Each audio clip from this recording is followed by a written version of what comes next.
오늘의 헤드라인 뉴스입니다. 트럼프 미국 대통령이 우크라이나의 나토 가입은 불가능하다며 선을 그었습니다.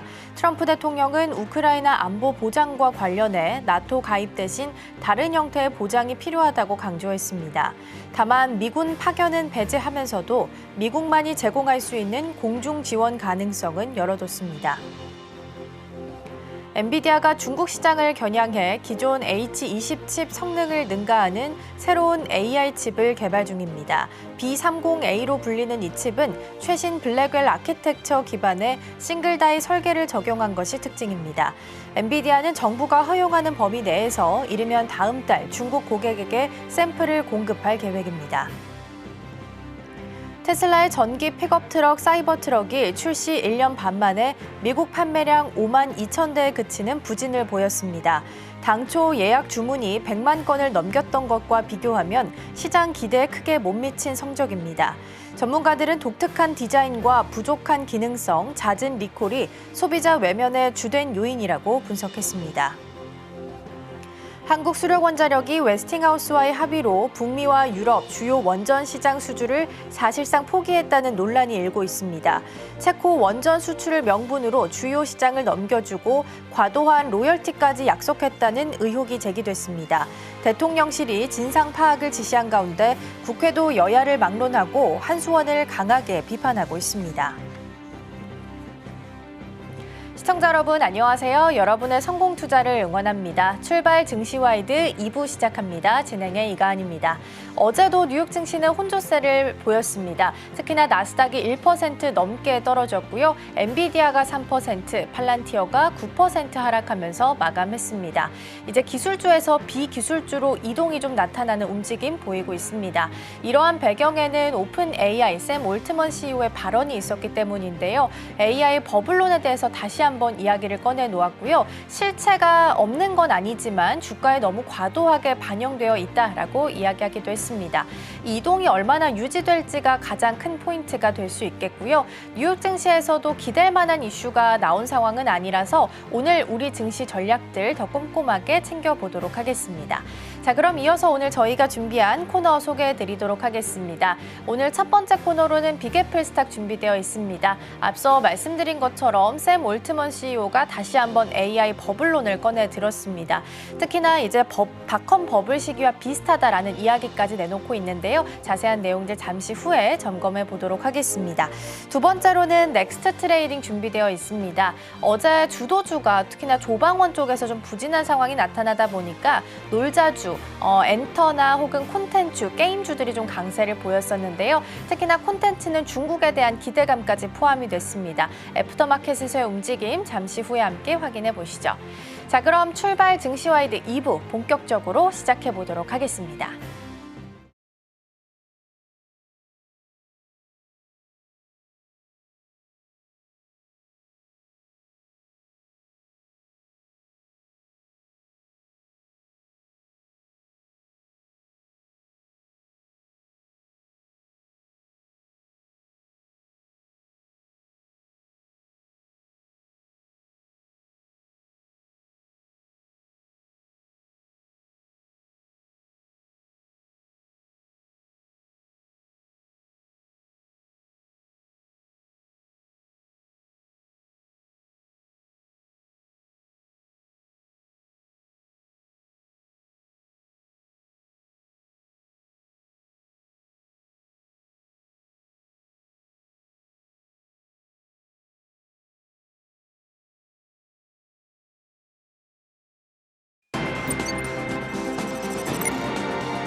네, 내일은 FOMC 의사록이 공개가 되고요. 추가적으로 잭슨홀 미팅까지 있다 보니까 경계감이 짙은 모습들 증시에서도 나타나고 있습니다.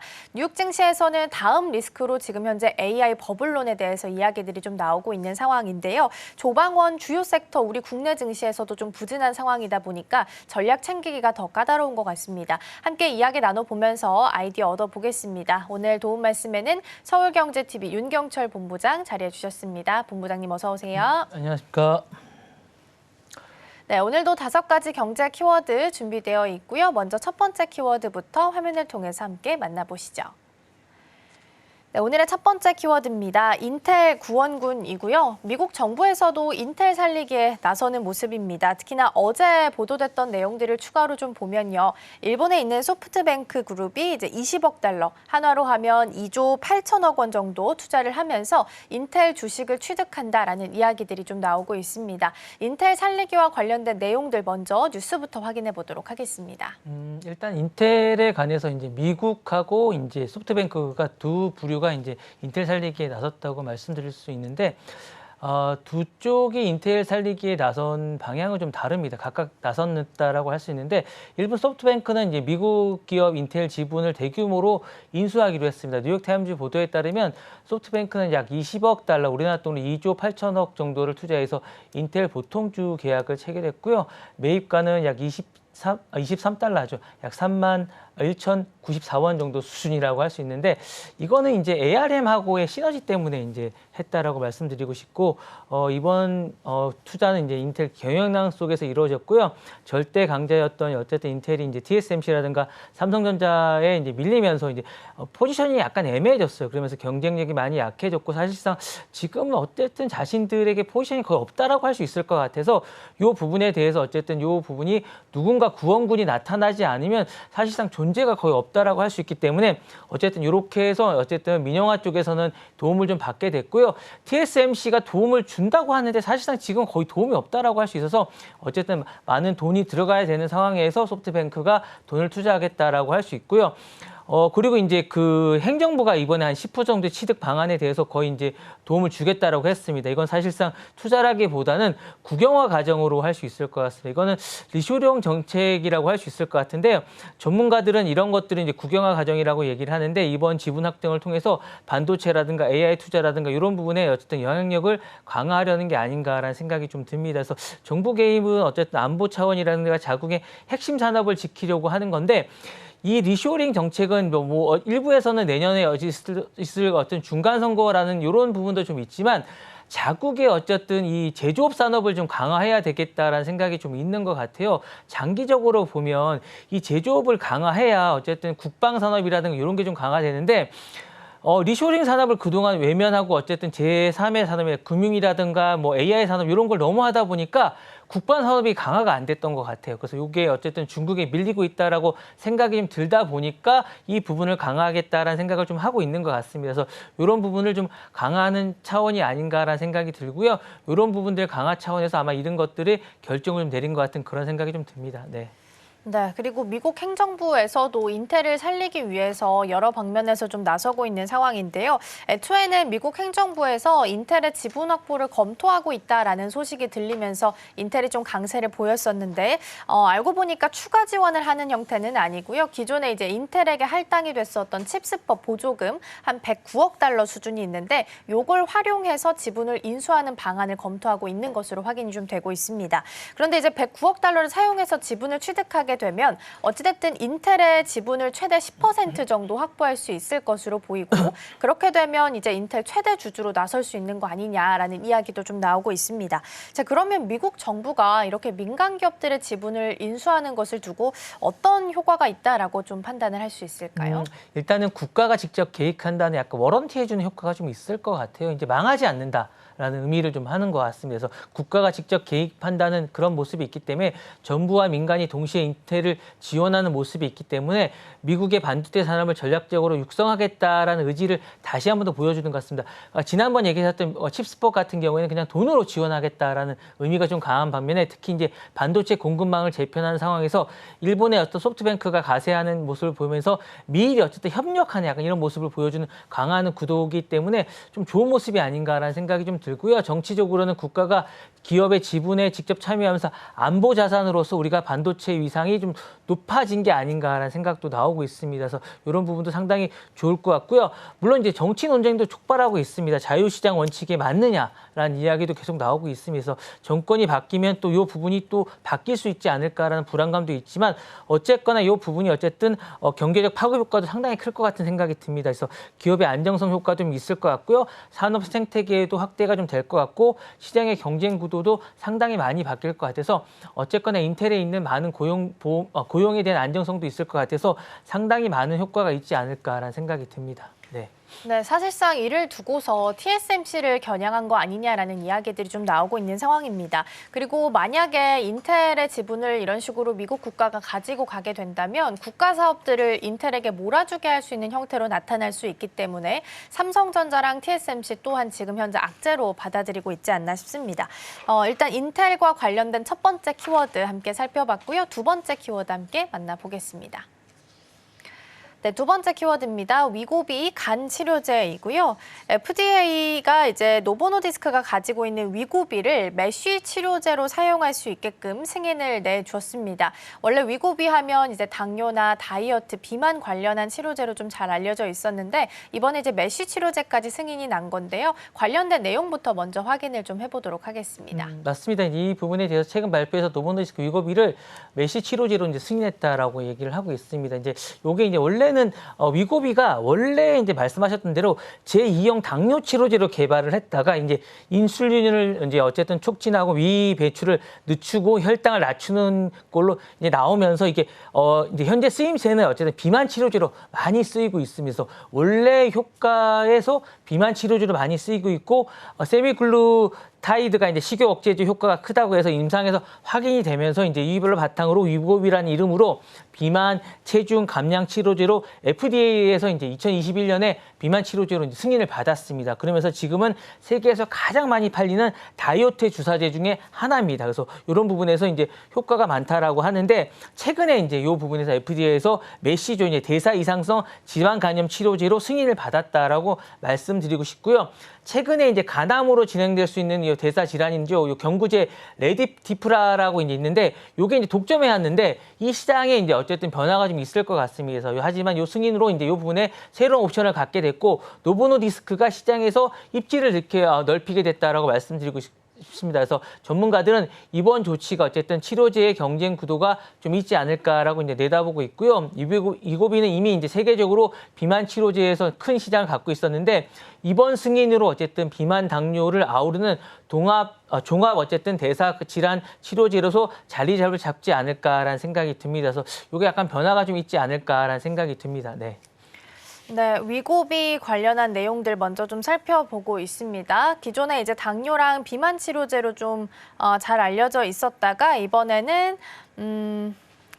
메쉬 치료제까지 같이 좀 확장을 하게 됐다라는 부분 살펴봤고요. 일단 들어오는 속보가 있어서 먼저 전달 좀 드리도록 할게요. 트럼프 대통령 쪽에서 발언이 좀 나온 것으로 보입니다. 인텔에 이어서 삼성전자에도 투자한다라는 이야기가 나온 것으로 보이고요. 다만 이제 어떤 형태로 투자하는 건지 규모가 어느 정도 되는지까지는 아직 나오지 않아서요. 나오는 대로 같이 내용 전달 드리도록 하겠습니다. 자, 그럼 다시 위고비로 돌아와서 이야기를 좀 나눠보도록 하겠습니다. 이번 승인으로 인해서 그러면 메쉬 치료제로 승인이 됐으니까 치료 현장에서는 어떤 변화가 생겨나게 될지 시장 판도를 좀 뒤흔들 수 있을까요? 좀 재미있는 이제 거기 들어가기 전에 원래 이제 이게 사실상 그 당뇨 치료제에서 비만 치료제에서 이제 간질환 치료제로 바뀌었잖아요. 그러면 이제 이게 좀 재미있는 게 원래 이제 원래 의미로 치료제로 이제 바뀌는 경우도 있지만 이게 바뀌는 경우가 좀 많아요. 그러니까 지금까지 여러 가지가 있지만 기본 성분이 같지만 여러 가지 변화된 것들이 좀 있다라고 말씀드리고 싶은데 이게 이제 비아그라 같은 경우도 이제 협심증 치료제에 연구됐다가 발기부전증 치료제로 전환이 됐고 이런 것들이 많습니다. 그러니까 원래 이제 치료제의 성분으로 치료됐다 갑자기 다른 성분으로 더 많이 쓰이는 게 좀 많다라고 말씀드리고 싶다라는 게 좀 있습니다. 그래서 이런 것들을 좀 많이 보실 필요가 좀 있다라는 것도 한번 짚고 넘어가고 싶은데 메디포민이라는 당뇨 치료제가 있습니다. 이런 것들도 체중 감량이라든가 다낭성 난소 증후군에도 이제 활용되고 있다라고 말씀드리고 싶고요. 이제 항우울제가 있습니다. SSRI 계열도 있는데 이런 것들도 불안 장애 치료제로도 많이 쓰이다라고 말씀드리고 싶고요. 뭐 이런 부분들이 상당히 많기 때문에 이런 것들이 이제 많이 있다라고 하는데 어쨌든 이 부분이 이제 변화가 좀 있지 않을까라는 생각이 듭니다. 그래서 이번 승인으로 어쨌든 환자 치료 현장에서 큰 변화가 좀 예상이 된다라고 말씀드리고 싶습니다. 그동안 어쨌든 마드리갈의 레드디프라가 사실상 유일한 치료제였는데 이제 위고비가 새롭게 등장하면서 환자들이 보다 이제 다양한 선택지를 가질 수 있지 않게 될까 아닐까 생각이 듭니다. 그래서 사실상 가격이 좀 떨어지지 않을까라는 생각이 듭니다. 사실상 위고비 쪽도 마찬가지거든요. 사실상 요 시장에서도 복제약이나 다양한 선택지가 나오면서 가격이 많이 떨어졌지만 특히 이제 체중 질환이나 대사 관리가 필요한 환자에게 이제 위고비가 이제 대안이 되면서 요 간질환 쪽도 이런 부분이 이제 떨어지지 않을까라는 생각이 들면서 의사들도 이제 간 질환을 단순한 간 문제로 보지 않고 이런 부분에 이제 통합하면서 패러다임이 좀 강화되지 않을까라는 생각도 들고요. 글로벌 제약 시장에서도 경쟁 구도가 요동치지 않을까라는 생각이 듭니다. 그래서 이 부분에서 확대나 점유율도 변화가 있지 않을까라는 생각이 들고요. 여기에 이제 이 부분에 노보노디스크뿐만 아니라 일라이릴리도 이제 다른 제3의 이제 제약을 지금 광고하고 있습니다. 그래서 머지않아서 이 부분에 상강 체제가 될 것 같은 그런 생각이 듭니다. 네. 네, 이제 메쉬 치료제가 최근에 좀 주목을 받고 있는 상황이죠. 위고비까지 이 시장 안에 좀 참여를 하게 되면서 시장의 판도에 대한 변화 같이 좀 확인해 보시면 좋겠고요. 다중 적용증 위고비에 대한 키워드까지 살펴봤습니다. 자, 그럼 이어서 세 번째 키워드 화면을 통해서 먼저 만나보도록 하겠습니다. 오늘 세 번째 키워드는요, 샘 올트먼 AI 버블 경고입니다.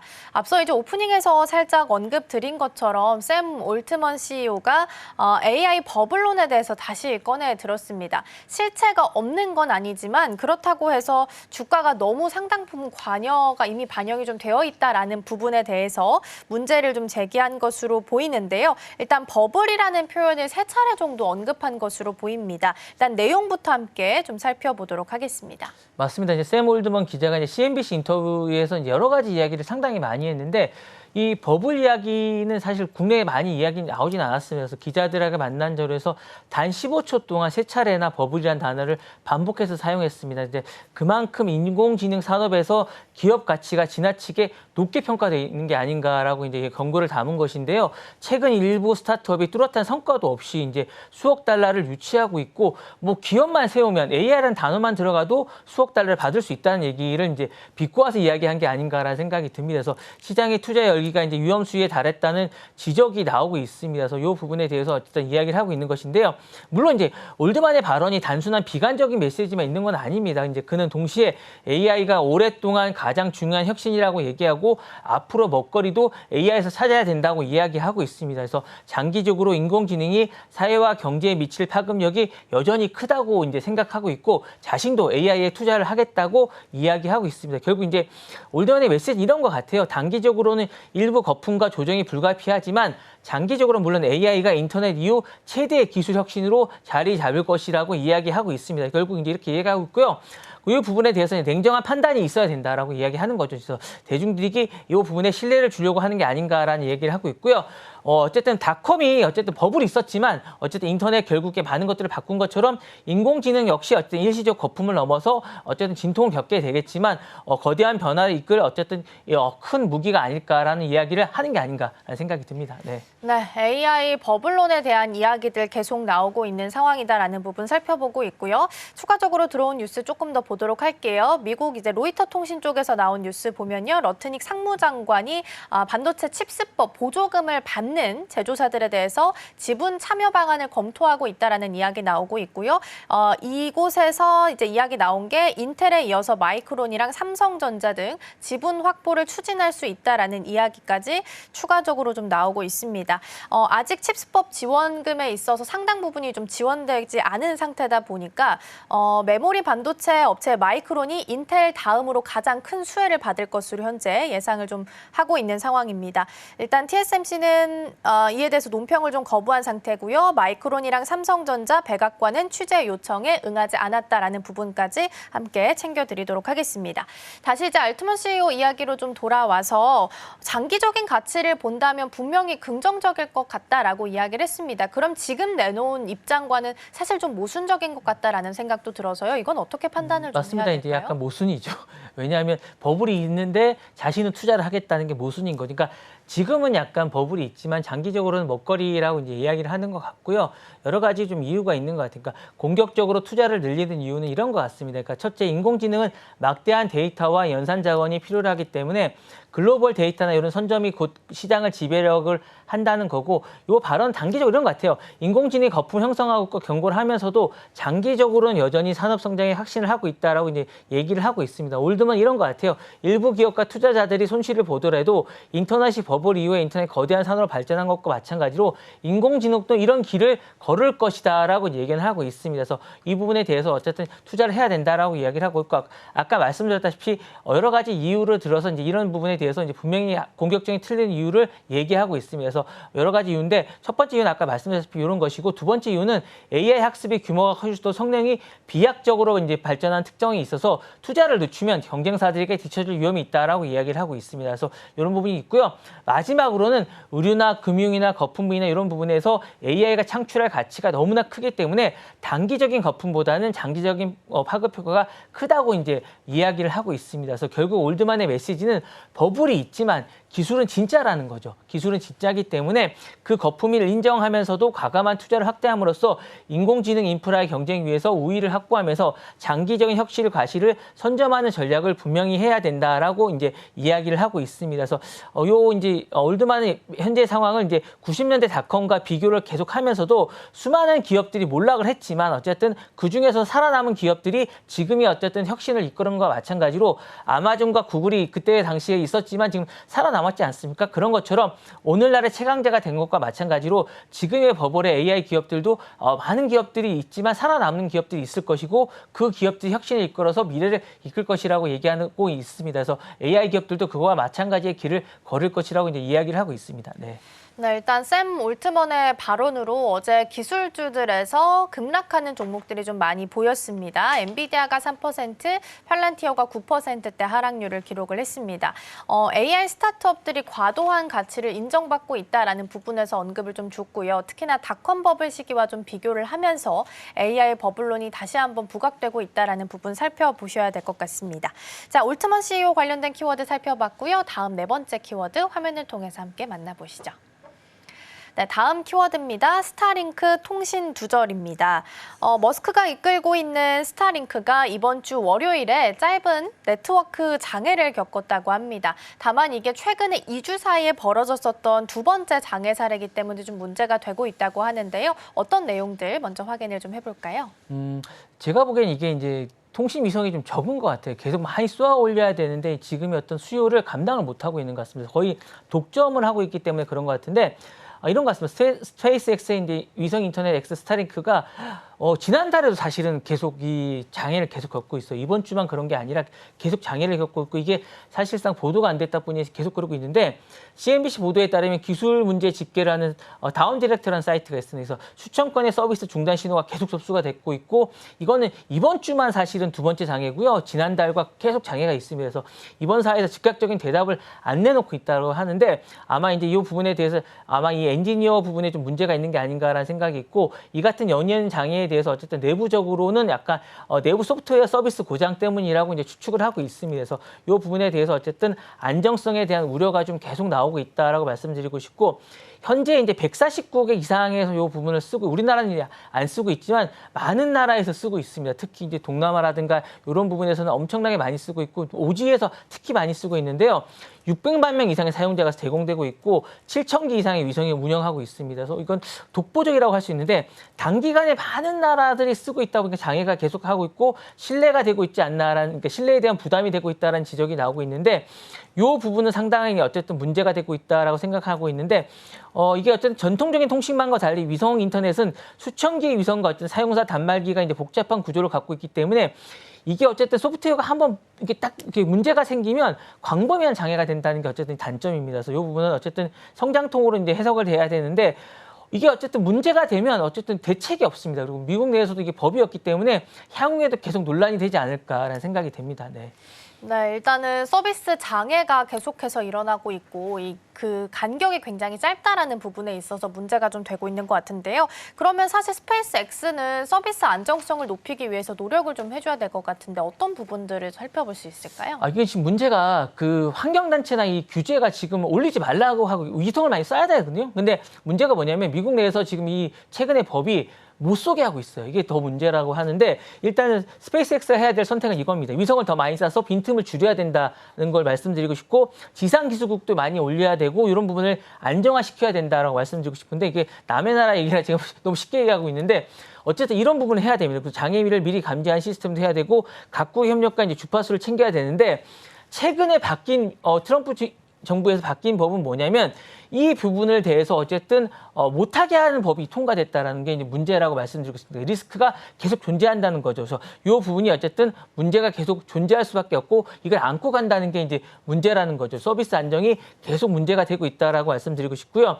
위성 인터넷 국가 인프라가 된다라는 부분은 더욱더 이제 문제가 되고 있으면서 재난이나 이런 부분이 인터넷이 되고 있다라는 게 이제 문제가 되고 있기 때문에 지금 현재는 이제 계속 이게 문제를 안고 간다는 게 어쨌든 현재로서는 상당히 문제가 되지 않을까라는 생각이 듭니다. 네.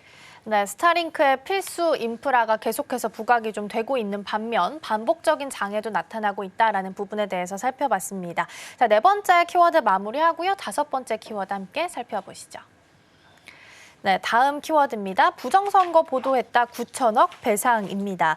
미국에서 대선이 조작됐다라는 음모론을 보도한 언론사가 거액의 배상금을 물게 됐습니다. 규모가 우리 돈으로 하면 930억 원입니다. 규모가 어마어마한 상황인데요. 어떤 내용인지부터 먼저 체크해 보도록 할게요. 이거 우리나라에서 좀 유심히 좀 보셔야 될 것 같은데 이게 이제 2020년에 이제 미국 대선 조작 음모론을 보도했던 방송국이 잇따라서 이제 이게 배상금을 물고 있다라고 말씀드리고 싶은데 이게 이제 보수 성향의 케이블 방송 뉴스맥스라는 데가 있습니다. 이 이제 전자투표 업체가 거액의 이제 이 부분에서 합의를 했는데 뉴욕 타임즈에서 이제 어제 보도가 됐습니다. 이제 전자투표 기계 업체인 도미니언 보팅 시스템의 명예훼손 소송으로 6,700만 달러를 배상하기로 합의를 했습니다. 합의를 한 겁니다. 그래서 이 부분에 대해서 조 바이든 전 대통령이죠. 이제 도널드 트럼프가 당시에 붙었는데 전자투표 시스템이 조작됐다라고 음모론을 방송을 했습니다. 그래서 이게 근거 없는 허위로 밝혀졌고 도미니언 기업 신뢰가 심각하게 훼손됐다고 소송이 붙었어요. 그래서 이제 이 부분에 대해서 이제 소송을 붙었고 이제 최근에 이 부분에 대해서 이게 허위라고 밝혀졌기 때문에 6,700만 달러를 배상해라라고 이제 합의가 됐습니다. 근데 이 금액은 사실은 적은 금액입니다. 이 또 다른 폭스뉴스는 같은 음모론을 퍼뜨려서 도미니언과 법정 다툼을 벌이다가 1조 원을 배상하기로 합의했습니다. 이게 사실상 이제 징벌적 배상금이라고 하는데 상당히 많은 금액을 했다라 말씀을 드리고 법적 재정적 인정한 사례가 되고 있습니다. 전문가들은 이번 사례가 어쨌든 언론사가 강력한 경고가 될 수 있다라고 분석을 하고 있고요. 정치적 입장과 관계없이 민주주의 핵심 선거인 어쨌든 선거를 둘러싼 보도에 대해서 막대한 대가가 따른다는 점을 분명히 하고 있는 게 아닌가라는 생각이 듭니다. 그래서 이 부분에 대해서 어쨌든 상당한 이유가 되고 있고요. 이 배상금 규모가 이제 어떻게 보시면 상당히 크다라고 생각할 수 있을 것 같은데 이 부분에 대해서 이 부분은 이제 어쨌든 미국에서는 법원에 대해서 징벌적 성격이 좀 강하게 작용했다라고 생각을 하고 있습니다. 단순한 손해보상을 더해서 다시는 이런 잘못이 반복되지 않도록 강력한 경고의 메시지를 담고 있는 게 아닌가라는 생각이 들고 있는데요. 우리나라도 최근에 이제 이재명 대통령이 이제 언론사에 대해서 이제 가짜 뉴스라든가 이런 데 대해서도 어떤 징벌적이나 이런 것들을 하겠다라고 이제 명시를 했거든요. 그러니까 이런 부분에서도 보도를 할 때 좀 주의를 해야 되지 않을까라는 생각이 듭니다. 네. 그렇죠. 이제 이번 판결을 통해서 부정선거 음모론과 관련한 부분에 있어서 배상이 이루어지고 있다라는 부분 확인할 수 있겠고요. 그러면 이번 판결이 미국 대선 음모론을 믿고 있는 유권자들에게는 어떤 메시지를 줄 수 있을지도 궁금하거든요. 네, 맞습니다. 이번 사건은 언론 자유가 허위 보도를 정당화할 수 없음을 보여준 게 아닌가라는 생각이 듭니다. 우선 이게 어쨌든 대선 음모를 믿는 유권자들에게 분명한 법적 신호가 된 게 아닌가라는 생각이 듭니다. 법원은 허위 주장에 기반한 보도에 대해 명예훼손 책임을 인정했고 그 결과 언론사가 막대한 배상금을 물게 됐습니다. 그래서 허위 정보는 반드시 대가를 치른다는 점을 분명히 한 것입니다. 그래서 물론 일부 감성 지지자들은 판결조차 정치적 음모로 해석할 수 있게 되겠지만 회의적이던 시청자들에게 이제 진실에 대한 중요한 기준점이 될 수 있을 것 같은 그런 생각도 들고요. 우리나라에도 어쨌든 질문을 좀 던질 수 있을 것 같은 그런 생각이 듭니다. 이제 우리도 언론 보도로 인해 피해가 대한 징벌적 보도에 대해서 어쨌든 도입을 해야 되지 않는가라는 이제 물음을 던질 수도 있을 것 같은데요. 지지하는 척은 뭐 악의적인 허위적인 보도랑 가짜 뉴스를 근절하기 위해서 어쨌든 책임을 해야 된다는 거에 대해서 이제 주장을 하고 있다라고 이제 생각할 수도 있을 것 같은 그런 생각도 있습니다. 그래서 물론 반대하는 측에서는 언론의 자유에 대해서 이제 위축을 우려할 수도 있고 권력 비판에 대한 위축이 될 수 있다는 경고도 내놓을 수 있을 것 같습니다. 진짜 물론 이 핵심은 균형입니다. 제가 볼 땐 미국 사회에서 보여줄 수 있듯이 허위 정보에 대한 책임은 분명히 물어야 되지만 동시에 이제 권력 감시에 대한 언론적 본질에 대한 어쨌든 보장도 돼야 되지 않을까라는 생각이 드는데 표현의 자유와 어쨌든 이 책임 사이에서 우리가 한국 역시 이제 제도 장치가 마련돼야 되지 않을 어쨌든 논의가 필요해야 될 시점이 아닌가라는 생각이 듭니다. 그래서 제가 볼 때는 우리나라도 이제 가짜 뉴스가 너무 많은 만큼 이런 데 대한 어쨌든 지금에서야 이제 논의가 좀 필수적으로 돼야 되지 않을까라는 생각이 좀 듭니다. 네, 부정선거 음모론 보도와 관련한 마지막 키워드까지 함께 살펴봤고요. 앞서 말씀드린 속보 내용 다시 한번 좀 정리를 드릴게요. 일단 러트닉 미국 상무장관 발언이고요. 칩스법 자금을 받는 기업들의 일정 지분을 확보하는 방안을 모색하고 있다. 그리고 칩스법 규모로 현재 예상을 좀 해보면요. 인텔 다음으로 마이크론 규모가 가장 크고 있기 때문에 마이크론이 큰 수혜로 받을 수 있을 것으로 예상이 좀 되고 있습니다. TSMC는 논평을 거부했고요. 마이크론과 삼성전자는 취재 요청에 응하지 않은 것으로 확인되고 있습니다. 미국 정부가 대기업 경영에 있어서 약간의 전례 없는 영향력을 확대하는 신호로 보는 부분들도 있으니까 이 시각들도 추가적으로 함께 살펴보시면 좋겠습니다. 5가지 경제 키워드까지 잘 살펴봤습니다. 오늘 도움 말씀 여기까지 듣도록 할게요. 오늘 말씀 고맙습니다. 네, 감사합니다.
어제 정규장 마감 이후 시장은 어떤 흐름을 보였을까요? 애프터마켓에서 유독 눈에 띄었던 종목들, 오늘 장에 어떤 힌트 줄 수 있을지 함께 살펴보시죠. 먼저 상승률 상위 종목부터 살펴보겠습니다. TYM 13%대 급등하면서 1위 차지했고요. 토모큐브와 스튜디오 드래곤 나란히 10% 이상 상승세 보였습니다. 노머스 8%, 올릭스까지도 8% 오름세 보였습니다. 다음으로는 하락률 상위도 살펴보겠습니다. 태웅 13% 떨어졌고요. 두산 에너빌리티, 한전기술 12% 같이 떨어졌습니다. 삼양컴텍도 11%, 우진엔텍까지도 10% 조정받는 흐름이 나타났습니다. 애프터마켓에서 투자자들의 시선이 향했던 종목들, 그 이슈 자세히 살펴보겠습니다. 넥스트 트레이딩 지금 시작합니다.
네, 계속해서 넥스트 트레이딩으로 이어가 보도록 하겠습니다. 먼저 첫 번째 종목 스튜디오 드래곤부터 살펴볼 텐데요. 어제 놀자주 쪽이 좀 강했습니다. 특히 콘텐츠는 중국 쪽에 대한 모멘텀이 같이 붙어주면서 강세를 보였습니다. 어떤 배경이 있었는지 먼저 내용부터 살펴보겠습니다.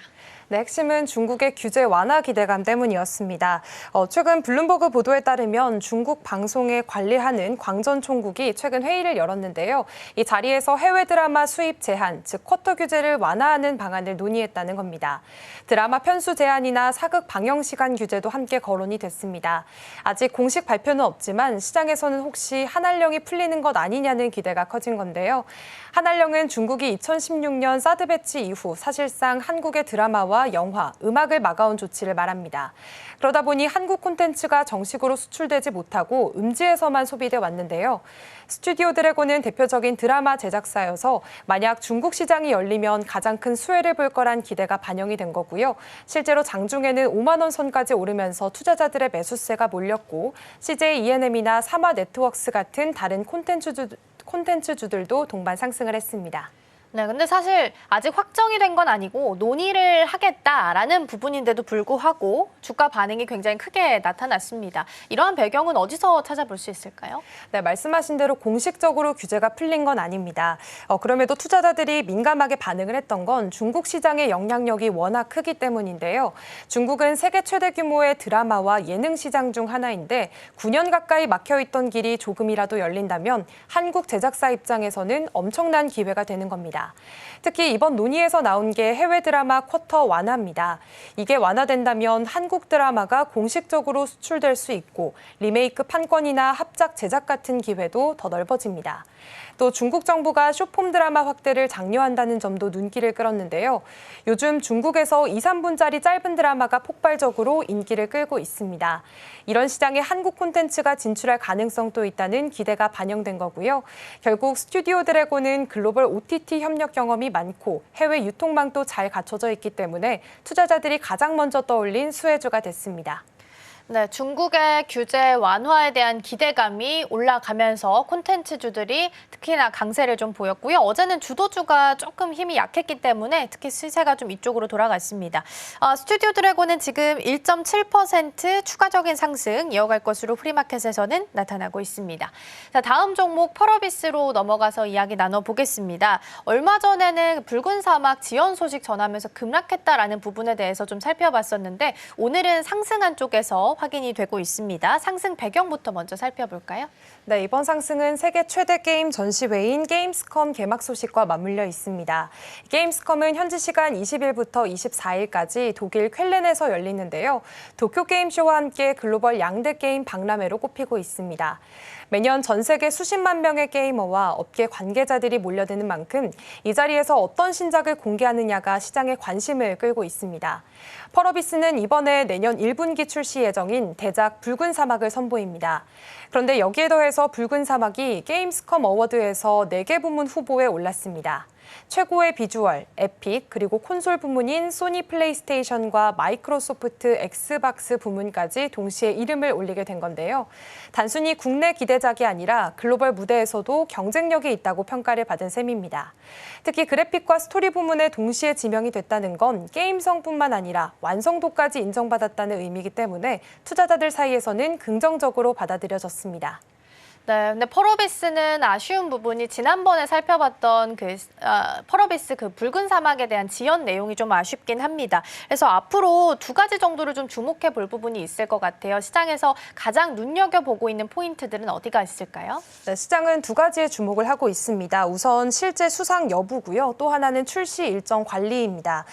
먼저 후보에 올랐다는 사실만으로도 의미가 있습니다. 다만 만약 실제 수상으로까지 이어지게 된다면 글로벌 시장에서 붉은 사막의 인지도와 기대감은 훨씬 더 커질 겁니다.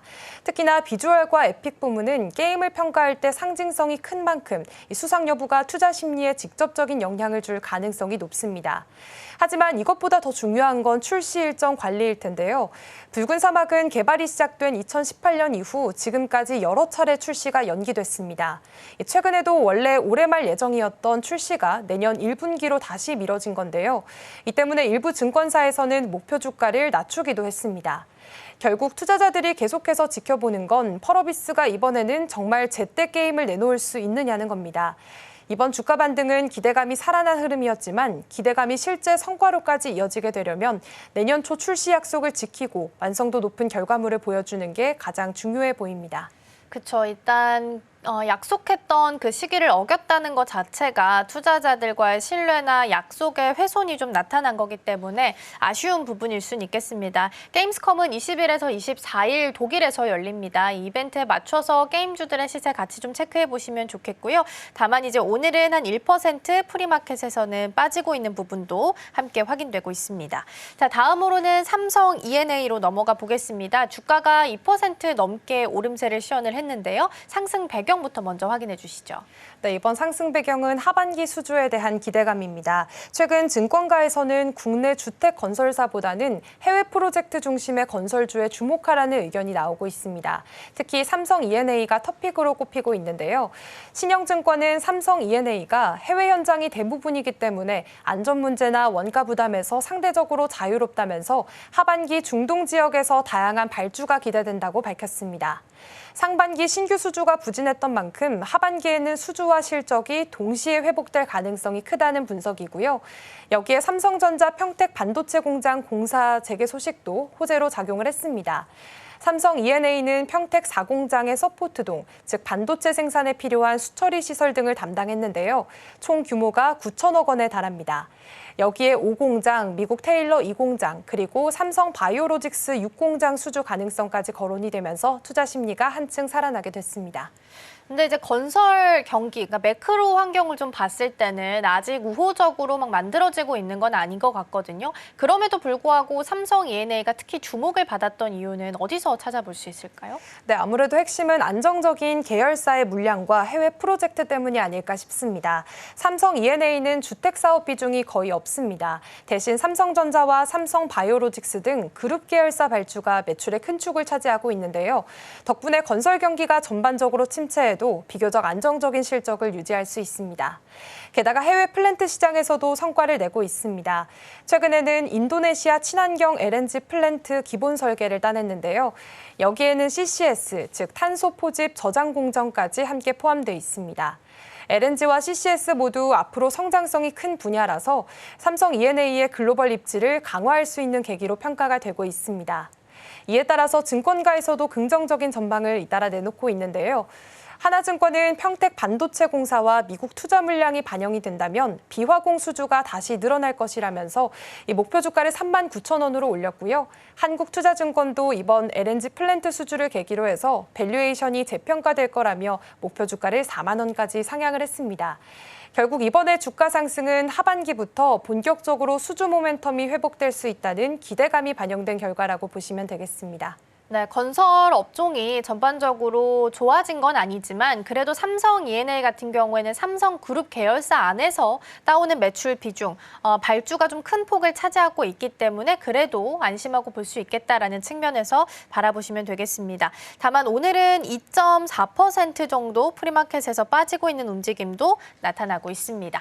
자, 그럼 이어서 하락한 종목들도 하나씩 살펴볼 텐데요. 먼저 두산 에너빌리티부터 보도록 하겠습니다. 어제 원전주가 사실 쉽지 않았습니다. 그리고 이 두산 에너빌리티가 6만 원을 꽤 오랜 기간 잘 지켜줬었는데 여기도 이탈하면서 마무리를 했고 애프터마켓에서도 한 12% 넘게 하락을 했습니다. 자세한 하락 배경부터 먼저 살펴보도록 하겠습니다. 네, 일단 이번 하락은 웨스팅하우스와 맺은 계약 내용이 좀 추가로 드러나면서 충격이 더 커졌습니다. 올해 초 한수원과 한전이 웨스팅하우스와 지식재산권 분쟁을 정리했는데요. 이 합의문 속의 조건들이 뒤늦게 공개가 되고 있습니다. 핵심은 세 가지입니다. 먼저 한국이 SMR 같은 차세대 원전을 수출할 때 반드시 웨스팅하우스의 기술 검증을 받아야 하고요. 두 번째는 원전 한 기를 수출할 때마다 약 9천억 원 규모의 물품 계약과 2,400억 원 기술 사용료를 지급해야 한다는 조항이 있습니다. 그리고 세 번째, 이번에 특히 투자자들이 충격을 받았던 부분은 수주 활동이 가능한 국가 자체가 제한돼 있다는 사실이 확인됐기 때문입니다. 북미와 유럽 대부분, 일본, 영국 등 그리고 안정적인 원정 시장은 이런 웨스팅하우스만 참여를 할 수가 있고요. 한국은 중동이나 동남아, 남미 같은 일부 지역으로만 제한이 됐습니다. 결국 전 세계 400기 넘는 신규 원전 시장 중에서 한국이 뛰어들 수 있는 시장은 10%도 안 된다는 계산이 나오게 되면서 수출을 해도 남는 게 별로 없겠다라는 우려가 강하게 반영이 됐습니다. 네, 독소 조항이 추가적으로 장 마감한 이후에 나오면서 시간 외에서 다른 종목들에 영향을 좀 줬는데요. 다만 이제 이건 단독 뉴스로 나온 거라서 이 부분은 조금 더 확인이 필요한 부분이라는 점도 함께 챙겨드립니다. 자, 그럼 일단은 가장 대표적인 종목이 두산에너빌리티고 다른 원전주들도 사실상 하락을 피하기는 좀 어려웠습니다. 실제 움직임은 어땠는지도 좀 살펴볼까요? 네, 이번 계약 조항으로 인해서 두산에너빌리티뿐만 아니라 원전 관련주 전반이 크게 흔들린 모습이었습니다. 정규장에서 두산에너빌리티가 8% 넘게 떨어졌는데 애프터마켓에서는 낙폭이 12% 이상으로 더 커졌습니다. 한전 KPS도 정규장에서는 8%대 하락을 했지만 장 마감 뒤에는 10% 넘게 빠졌고요. 한전기술 역시나 낙폭이 확대되면서 12% 이상 떨어졌습니다. 우리기술과 한신기계 같은 종목들도 줄줄이 밀리면서 사실상 원전 섹터 전반이 무너졌다고 보시면 되겠습니다. 정부도 이에 맞춰서 발빠르게 움직였는데요. 대통령실이 산업부에 이번 합의가 법과 규정에 맞게 체결된 건지 또 절차상 문제는 없었는지 조사하라고 지시했습니다. 정치권에서는 체코 원전 수출 성과를 위해서 불리한 조건을 감수한 것이 아니냐라는 비판이 이어지고 있고요. 결국 시장은 이 논란이 얼마나 빨리 정리되느냐, 그리고 한국이 앞으로 글로벌 원전 시장에서 어느 정도 주권을 회복할 수 있느냐를 따라서 방향을 다시 잡을 것으로 보입니다. 네, 그렇지만 당분간은 쉽지 않을 거란 의견이 조금 더 많기는 합니다. 어쨌든 명백한 악재로 확인이 좀 되고 있는 상황이고 지금 이렇게 하락을 하게 되면 쌓이는 각성 매물들이 있기 때문에 장기적으로는 주가에 부담이 될 수밖에 없습니다. 오늘 프리마켓에서도 더 크게 밀려납니다. 8.7% 하락을 하고 있고요. 어느덧 5만 원 선에 조금 더 가깝게 붙어 있습니다. 54,300원 선에서 프리마켓 가격 확인되고 있습니다. 두산에너빌리티까지 확인해봤고요. 다음으로는 한화에어로스페이스 이야기해보도록 하겠습니다. 우리가 주도주 조방원 이야기했었는데 조선, 방산, 원전 전반적으로 어제 힘이 좀 빠졌고 각자 좀 노이즈가 있기도 했습니다. 그중에서 한화에어로스페이스는 주가가 6% 넘게 밀려났는데요. 하락 배경은 어떻게 될까요? 네, 가장 큰 이유는 러시아와 우크라이나 전쟁 관련 뉴스였습니다. 미국이 우크라이나 정상회담이 끝난 직후 트럼프 대통령이 러시아와 우크라이나, 미국 3자 회담을 추진하겠다고 밝히면서 종전에 대한 기대감이 퍼졌습니다. 방산주는 전쟁이나 갈등 같은 지정학적인 불안이 커질수록 수혜를 보는 업종인데요. 반대로 평화협상 가능성이 언급이 된다면 주가가 빠르게 조정을 받는 경향이 있습니다. 한화에어로스페이스는 올해 상반기만 해도 글로벌 안보 불안 속에서 연일 최고가를 경신해 왔었는데 이번 뉴스가 나오면서 투자자들이 차익 실현에 나섰고요. 주가가 크게 밀렸습니다. 지난달 말에는 실적 발표 이후에 장중에 황제주까지 터치를 하는 모습을 보이기도 했었습니다. 하지만 2주 만에 가격이 많이 떨어지면서 어제는 종가 기준으로 82만 7천 원 선까지 내려오게 됐습니다. 네, 일단은 방산 쪽에서도 재건 이야기가 좀 붙어주게 되면서 오히려 하락하는 움직임이 나타났다라는 건데요. 전체적인 흐름이나 증권가의 예상은 어떻게 살펴볼 수 있을까요? 네, 어제도 역시 방산 섹터 전반도 약세를 보였습니다. 한화에어로스페이스가 6% 넘게 떨어졌고요. 한화시스템과 LIG넥스원도 각각 5% 안팎 하락했습니다. 한국항공우주와 현대로템 역시 줄줄이 밀려나면서 방산주 전반이 조정받은 하루였는데요. 다만 증권가에서는 방산주의 투자 매력이 여전히 유효하다는 평가가 우세합니다. 전쟁 관련 뉴스로 인해서 단기적으로는 주가가 흔들릴 수 있지만 글로벌 군비 확충 기조와 한국 방산업체들의 수출 확대는 꾸준히 이어지고 있다는 겁니다. 실제로 한화에어로스페이스는 며칠 전에도 중동 국가와 4천억 원 규모의 유도무기 계약을 체결했고요. 하반기에는 사우디에 중동 통합법인까지 본격적으로 가동할 예정입니다. 이런 점을 고려한다면 이번 하락은 단기 충격에 가깝고 중장기적으로는 수출 실적과 글로벌 수요 확대가 여전히 주가의 모멘텀으로 작용할 수 있다는 분석입니다. 네, 방산주들도 일단 노이즈가 낀 상황에서 어떤 흐름을 이어가게 될지가 가장 중요한 포인트가 될 수 있겠습니다. 자, 그리고 추가적으로 오늘은 삼성전자 내용을 좀 보도록 할 텐데요. 앞서서 속보 전해드린 것처럼 인텔에 이어서 삼성전자에도 투자를 한다라는 소식이 좀 전해졌습니다. 일단 내용부터 먼저 확인을 좀 해볼게요. 네, 일단 로이터 통신의 보도에 따르면 미국 상무부가 반도체법, 이른바 칩스법 보조금, 지원금을 받는 기업들에 대해서 정부가 일정 지분을 확보하는 방안을 검토 중이라고 합니다. 조금 더 풀어본다면 원래는 인텔에 대한 현금 보조금 지원과 맞바꿔서 미국 정부가 인텔 지분 10%를 확보하는 방안이 논의됐었는데요. 이번에는 그 범위가 더 넓어진 겁니다. 인텔뿐만 아니라 마이크론, TSMC 그리고 삼성전자까지 포함을 해서 칩스법 지원과 지분 참여를 연계하는 방안이 검토되고 있다는 겁니다. 여기에 칩스법은 이 미국이 반도체 산업 육성을 위해서 만든 법으로 총 527억 달러 규모의 보조금이 책정돼 있습니다. 우리 삼성전자도 지난해 말 47억 5천만 달러 지원을 확정받았는데요. 아직 집행되지 않은 자금이 많기 때문에 앞으로 어떤 조건이 붙을지가 굉장히 중요한 상황입니다. 네, 그렇죠. 이제 칩스법이 정해지고 나서 규모는 정해졌지만 지급이 거의 이루어지지 않은 상태입니다. 그러니까 이게 지분 투자 형식으로 바꾼 상태로 지분 투자 형식으로 좀 이루어질 것으로 보이고요. 바이든 행정부 때는 지원금에 대해서 대가 없이 지급을 했다면 트럼프 행정부에서는 지원금에 대한 대가로 주식을 요구했다라고 한마디로 정리를 좀 할 수 있겠습니다. 자, 그러면 반도체 기업들이 지금 삼성전자를 포함해서 타격을 직접적인 대상이 된 만큼 이 사안을 민감하게 받아들일 수밖에 없을 것 같은데요. 좀 더 자세하게 해석을 좀 해볼까요? 네, 일단 이번 구상은 미국 정부가 단순히 보조금만 주는 게 아니라 기업 지분까지 확보하려는 움직임이 보여지면서 상당히 이례적인 모습을 보였습니다. 백악관도 국가 안보와 경제적 필요를 고려한 창의적인 접근이라고 설명을 덧붙였는데요. 결국에는 대기업 경영에 전례 없는 영향력을 행사할 수 있다는 해석도 나오고 있습니다. 삼성전자는 미국 투자 확대 과정에서 이런 조건들이 붙게 된다면 경영 자율성이나 전략에 영향을 받을 수밖에 없습니다. 또 인텔이나 마이크론, TSMC와 같은 선상에서 논의되고 있는 만큼 글로벌 경쟁 구도에도 파장이 있을 것으로 보입니다. 네, 사실 인텔은 이미 경영난을 겪고 있는 상황이기 때문에 이렇게 지원금이 들어오게 된다 하더라도 사실상 투자 형태로 받아들일 수 있겠지만 삼성전자는 지금 경영난을 겪고 있는 상태가 아닙니다. 그렇기 때문에 오히려 미국 정부가 이런 방식으로 투자를 하게 된다면 경영권의 간섭에 대한 위험성도 높아질 수 있기 때문에 이 부분에 대한 이면도 함께 좀 챙겨보셨으면 좋겠습니다. 자, 이렇게 해서 삼성전자 내용까지 추가적으로 함께 살펴봤고요. 넥스트 트레이딩은 오늘 여기서 마치도록 하겠습니다. 오늘 말씀 고맙습니다. 고맙습니다.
네, 전일장 이슈와 오늘장 분위기 짚어보겠습니다. 개장까지 8분 남은 시점 스타포인트 시작하겠습니다. SCB 이민 전문가와 함께할게요. 어서 오세요. 네, 안녕하세요. 네, 일단 간밤 뉴욕 증시부터 짧게 짚어보겠습니다. 일단 3대 지수는 혼조세로 마감을 했습니다. 요즘 이 잭슨홀 미팅을 앞두고 나서 계속 관망세인 자세가 이어지고 있는 뉴욕 증시입니다. 아무래도 반도체주 좀 훈풍이 이제는 끝나고 AI 거품론까지 불거지면서 아무래도 우려감이 있는 것으로 보입니다. S&P 500 지수도 3거래 연속으로 지금 빠지고 있는 흐름이 있다는 점 체크해 보시면 좋겠고요. 또 오늘 밤에는 FOMC 의사록이 공개가 되고요. 내일부터 잭슨홀 미팅이 시작이 되니까요. 함께 참고해 보시면 좋겠습니다. 그렇다면 본격적으로 오늘 우리 증시 좀 전략들 세워보도록 하겠습니다. 정관이 요즘에 우리 국내 증시가 아시아 증시는 좋지만 우리나라 증시는 좋지 못한 흐름들이 이어지고 있습니다. 외국인들도 떠나가고 있는 상황인데요. 이 좀 지지부진한 흐름을 이어지고 있는 요즘의 시장 어떻게 보고 계실까요? 좀 많이 안타깝죠. 왜냐하면은 뭐 다 같이 좀 나쁜 마음이지만 다 같이 좀 시장이 안 좋으면은 그렇겠구나. 전체적인 뭐 글로벌 매크로가 좀 그렇구나라고 생각할 수 있는데 딱 유독 우리나라만 현재 좀 급등해서 많이 올라왔다는 이유 하나만으로 8월 달에는 뭐 흐지부지한 시장이 나타나고 있습니다. 네. 뭐 혹자는 뭐 현재 그 급등했던 이유로 조정장이다라고 생각을 할 수가 있다라고 표현을 하기도 하는데요. 제 생각은 조금 다른 게 일단은 미국 시장이 올라갈 때 주식이라는 건 그렇습니다. 미국 시장이 올라갈 때 같이 올라가 줘야 돼요. 그렇기 때문에 현재 주식이라는 건 만약에 미국 시장이 현재 고평가 논란이 상당히 많이 나오고 있는데 이 자리에서 미국 시장이 좀 부러져서 밑으로 내려온다. 그러면 만약 조정 받았거나 아니면 계속해서 밑에 자리에서 머물러 있던 우리 시장은 반대급부적으로 올라갈 것이냐? 저는 아니라고 생각을 하고요. 결국에는 미국 시장이 또 부러져서 내려오면은 우리나라 시장도 같이 또 내려갈 수밖에 없다라고 생각을 합니다. 결국엔 전체적인 관세라든지 글로벌 매크로 지표는 현재 글로벌 시장에는 상당히 우호적이지만 우리나라의 자체적인 뭐 정치적 이슈라든지 지금 뭐 코리아 디스카운트를 해소하는 코스피 5천 시대를 여는 상법 개정안이라든지 이런 부분에 대해서 아직 너무나 불확실한 부분이 많기 때문에 최근에 외국인들의 매도세가 점점 짙어진다는 점도 상당히 증시에는 부담되는 부분이다라고 정리를 해드리겠습니다. 네, 지금 외국인들의 매수세가 아니라 이제 매도세가 계속 들어오고 있는 현실이고요. 아무래도 정치적인 이 불확실성 때문에 좀 지지부진한 흐름이 이어지고 있다라는 점 참고해 보시면 좋겠고 내일이죠. 세제 개편안 관련해서 어떠한 이야기가 나오게 될지까지 주목해 보시면 좋을 것 같습니다. 그렇다면 지금 장 전에 한번 짚어봐야 될 부분이 있어서 짚어보려고 합니다. 아침 속보로도 전해드렸지만 이 트럼프 행정부에서 인텔에 이어서 이제 삼성전자까지 투자를 단행하겠다라는 소식이 들려왔습니다. 반도체 이 칩스법 보조금을 받는 업체들에게 이제 투자를 이제 지분 참여 방안으로 검토를 하는 상황인데 사실 좀 경영권 간섭까지 우려가 되고 있는 부분이에요. 그렇다면 삼성전자 앞으로의 좀 전략들을 어떻게 세워보면 좋을까요? 일단은 상당히 좀 충격적인 좀 얘기가 나오고 있어요. 네. 결국에는 인텔의 지분 10%를 가져가면서 그 지분 10% 투자하면서 지분을 가져가겠다라는 얘기는 반도체 칩스법에 대해서 보조금을 준 만큼 지분을 가져가겠다라는 거거든요. 네. 그만큼 지금 미국에 정말 큰 투자를 하고 있는 삼성전자한테는 악재 아닌 악재일 수밖에 없을 것 같고 거기에 따라서 삼성전자의 이제 낙수 효과를 누릴 수 있는 장비 업체라든지 소재 업체들이 지금 미국에 많이 따라가 있는데 아마도 오늘은 삼성전자를 필두로 국내 시장이 많이 좀 조정이 나올 것 같습니다. 다만 지금 앞으로 어떻게 풀어나가야 되냐 뭐 이거에 대해서 현재 트럼프 대통령이 뭐 정확하게 워딩을 한 것도 아니고 일단은 상무부인 러트닉 장관이 좀 워딩을 한 부분은 있는데 일단 인텔에 대해서 지분을 가져가겠다라는 건 결국엔 마이크론이라든지 삼성전자 그리고 대만의 TSMC에 대해서도 칩스법에 대한 보조금의 만큼의 지분을 좀 가져가겠다라는 건데요. 이 부분에 대해서는 현재 뭐 기사가 아직은 뭐 정확하게 나온 부분도 없고 현재 단독 기사로 나와 있는 부분이기 때문에 우리가 좀 뉴스의 플로우를 좀 따라가면서 전체적으로 좀 팩트를 좀 찾아봐야 될 것 같습니다. 네, 지금 뉴스가 아무래도 좀 속보로 전해지고 있다 보니까 후속 보도도 좀 필요해 보이는데요. 아무래도 지금 상무장관이 이야기한 만큼 계속해서 이슈는 주목해 보셔야 될 것 같습니다. 삼성전자 지금 현재 0.7% 빠지고 있는 상황이고요. 이 삼성전자발 소부장이라고 볼 수 있는 원익 IPS도 지금 4% 가까이도 하락하고 있는 상황이니까요. 함께 체크해 보시면 좋을 것 같습니다. 그런데 사실 반도체 쪽으로도 조금 더 짚어보자면 다음 주에는 또 엔비디아 실적 발표가 있는 예정입니다. 관련해서 반도체 투톱에 관련해서 어떻게 전략 세워보면 좋을까요? 일단은 엔비디아 실적은 좀 괜찮게 나올 것 같아요. 제가 봤을 때는 뭐 중국에 대한 이슈도 어느 정도 좀 풀려났고 거기에 따라서 뭐 엔비디아는 뭐 계속해서 실적은 저는 나쁘진 않게 보입니다. 다만 엔비디아 실적이 나올 때마다 제가 비유를 드리는 게 뭐냐면 전교 1등을 계속해서 뭐 한 2년 동안 유지하던 친구가 전교 한 2, 3등으로 떨어졌다고 해서 사실은 공부를 못한 건 아니거든요. 그렇지만 시장의 기대치만큼 과연 엔비디아의 실적과 그다음에 EPS가 나와줄지를 우리가 좀 눈여겨봐야 될 것 같고 그렇지만 오히려 이번에 실적이 뭐 크게 부러지거나 하진 않겠지만 시장의 예상치보다 좀 떨어져서 주가가 떨어진다면 오히려 엔비디아도 주가가 떨어지면 우리가 매수의 기회를 삼아보셔도 되고 거기에 따른 뭐 하이닉스도 같이 좀 떨어질 테니까 하이닉스 평소에 사고 싶으셨던 분들 많잖아요. 그런 가격이 좀 떨어져 준다면 오히려 저는 매수의 기회로 역발상으로 들어가는 게 훨씬 더 좋아 보인다라고 말씀드리겠습니다. 네, 좋습니다. 아무래도 지금 반도체 관련해서는 AI 거품론에 대해서 이야기는 나오곤 있지만 엔비디아 관련해서 실적이 어떻게 나오는지에 따라서도 또 우리나라의 반도체 투톱의 흐름이 엇갈릴 수 있으니까요. 함께 체크해 보시면 좋겠고요. 지금 이렇게 떨어질 때 오히려 기회가 될 수 있다라는 전문가님 코멘트 있었으니까 함께 참고해 보시면 좋겠습니다.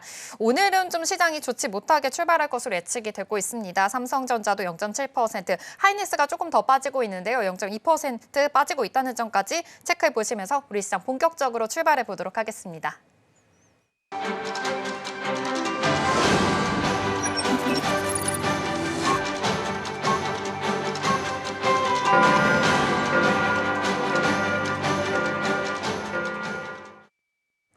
(8월 20일) 수요일 우리 시장 본격적으로 출발하겠습니다.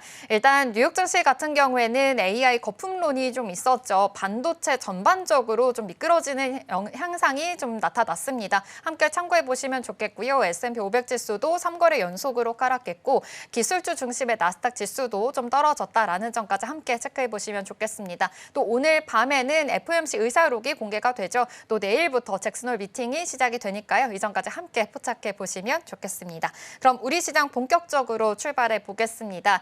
지금 현재 코스피, 코스닥 양시장 모두 하락으로 출발합니다. 먼저 코스피 같은 경우에는 0.95% 하락하면서 3,119포인트 선 지나가고 있습니다. 120포인트 선이 지금 아래로 좀 떨어졌다라는 점까지 함께 체크해 보시면 좋겠고요. 코스닥도 오늘 하락폭이 좀 더 깊습니다. 1.38% 하락하면서 777포인트 선 지나가고 있습니다. 그렇다면 시가총액 상위 종목단 살펴보겠습니다. 코스피 1위부터 5위입니다. 네, 역시 삼성전자, SK하이닉스 반도체 투톱의 흐름이 좋지 못합니다. 일단 삼성전자 0.29% 하락하고 있는데요. 아침 속보로도 전해드렸다시피 지금 트럼프 행정부가 인텔에 이어서 이제 삼성전자에도 지분을 투자할 수 있다라는 소식이 들려왔으니까요. 계속해서 뉴스는 체크해 보셔야 될 것 같습니다. 오늘 SK하이닉스의 낙폭이 조금 더 깊습니다. 3% 넘게 하락하면서 25만 5천 원 선 지나가고 있습니다. LG에너지솔루션도 1.17% 하락하고 있는데요. 2차 전지 딴에서 그래도 호재는 좀 있는 상황이지만 요즘 시장 자체가 계속해서 좀 수급에 대한 순환매가 돌고 있으니까요. 같이 체크해 보시면 좋겠고요. 삼성 바이오로직스 0.29% 빠지고 있는 상황입니다. 삼성전자 우선주 또한 빠지고 있는데 지금 현재 삼성전자가 플러스 다시 전환을 한 상황입니다. 오늘 주가 흐름이 어떻게 진행이 될지 계속해서 눈여겨보시면 좋겠습니다. 코스닥 시가총액 1위부터 5위 살펴볼까요? 네, 오늘 알테오젠 1.9% 빠지고 있는 상황이고요. 이 밖에 지금 펩트로는 그래도 상승부를 켜주고 있습니다. 1.83%. 비만 치료제 관련해서 계속 같이 이슈를 좀 호재를 담아가고 있는 모습이죠. 일레릴리의 마운자로가 오늘부터 판매를 또 시작을 합니다. 관련해서 어떠한 이슈가 있는지까지 같이 좀 체크해 보시면 좋겠습니다. 페트론 같은 경우에는 2.6% 상승하고 있습니다. 파마 리서치는 1.9% 하락하고 있고요. LG 에너지 솔루션과 함께 에코프로 그룹주도 오늘 동반 하락하고 있습니다. 2% 가까운 하락하고 있으니까요. 같이 체크해 보시면 좋겠습니다. 오늘 이 하락이 조금 더 많은 상황입니다. 지금 코스닥 시장에서도 삼천단 제약과 펩트론만이 시가총액 상위 종목단에서는 빨간불을 켜주고 있다라는 점까지 함께 체크를 해드리겠습니다. 아침 상황에서 매매 동향도 한번 살펴볼까요? 오늘 코스피에서 외국인과 기관의 또 매수세가 좀 눈에 띄는 상황입니다. 그리고 코스닥에서도 외국인들이 지금은 매수이 보이고 있는 포지션인데요. 오후장까지 이런 매수세가 이어질 수 있을지 계속 지켜보시면 좋을 것 같습니다. 지금 현재 양시장 모두 코스피 코스닥 양시장 모두 1% 넘게 하락하고 있다는 점까지 같이 체크해 보시면서요. 오늘의 투자 포인트 세워보면 좋을 것 같습니다. 전문가님 오늘 아침 상황 일단 외국인들이 좀 들어오고 있는 것으로 보이는데요. 네. 그래도 역시 지수 자체는 좀 하락으로 포지션이 있는 상황입니다. 어떻게 보고 계실까요? 일단은 오늘 오전에는 당연히 좀 밀릴 수 있을 거라고 보여졌습니다. 일단 트럼프 대통령의 지분 얘기 이런 것보다도 일단은 미국의 기술주들이 이런 식으로 빠져버리면 네. 당연히 우리나라는 지금 반도체의 영향이 크기 때문에 빠질 수밖에 없다라고 보여지고요. 아마 오후에는 오늘 좀 어느 정도 회복은 좀 해줄 수 있을 그런 모양으로 좀 보여집니다. 일단 코스피 기준에서는 저는 3,150포인트를 최하단으로 봤었는데 그 박스권을 깨지면은 그 다음 하단이 3,100포인트까지 좀 밀릴 가능성이 있어 보입니다. 만약에 3,100포인트가 또 밀린다면 기술적으로만 봤을 때 3,000포인트를 좀 깨서 밑으로 좀 더 내려올 수 있다라는 점 여러분들 꼭 확인을 해주시면 좋을 것 같고요.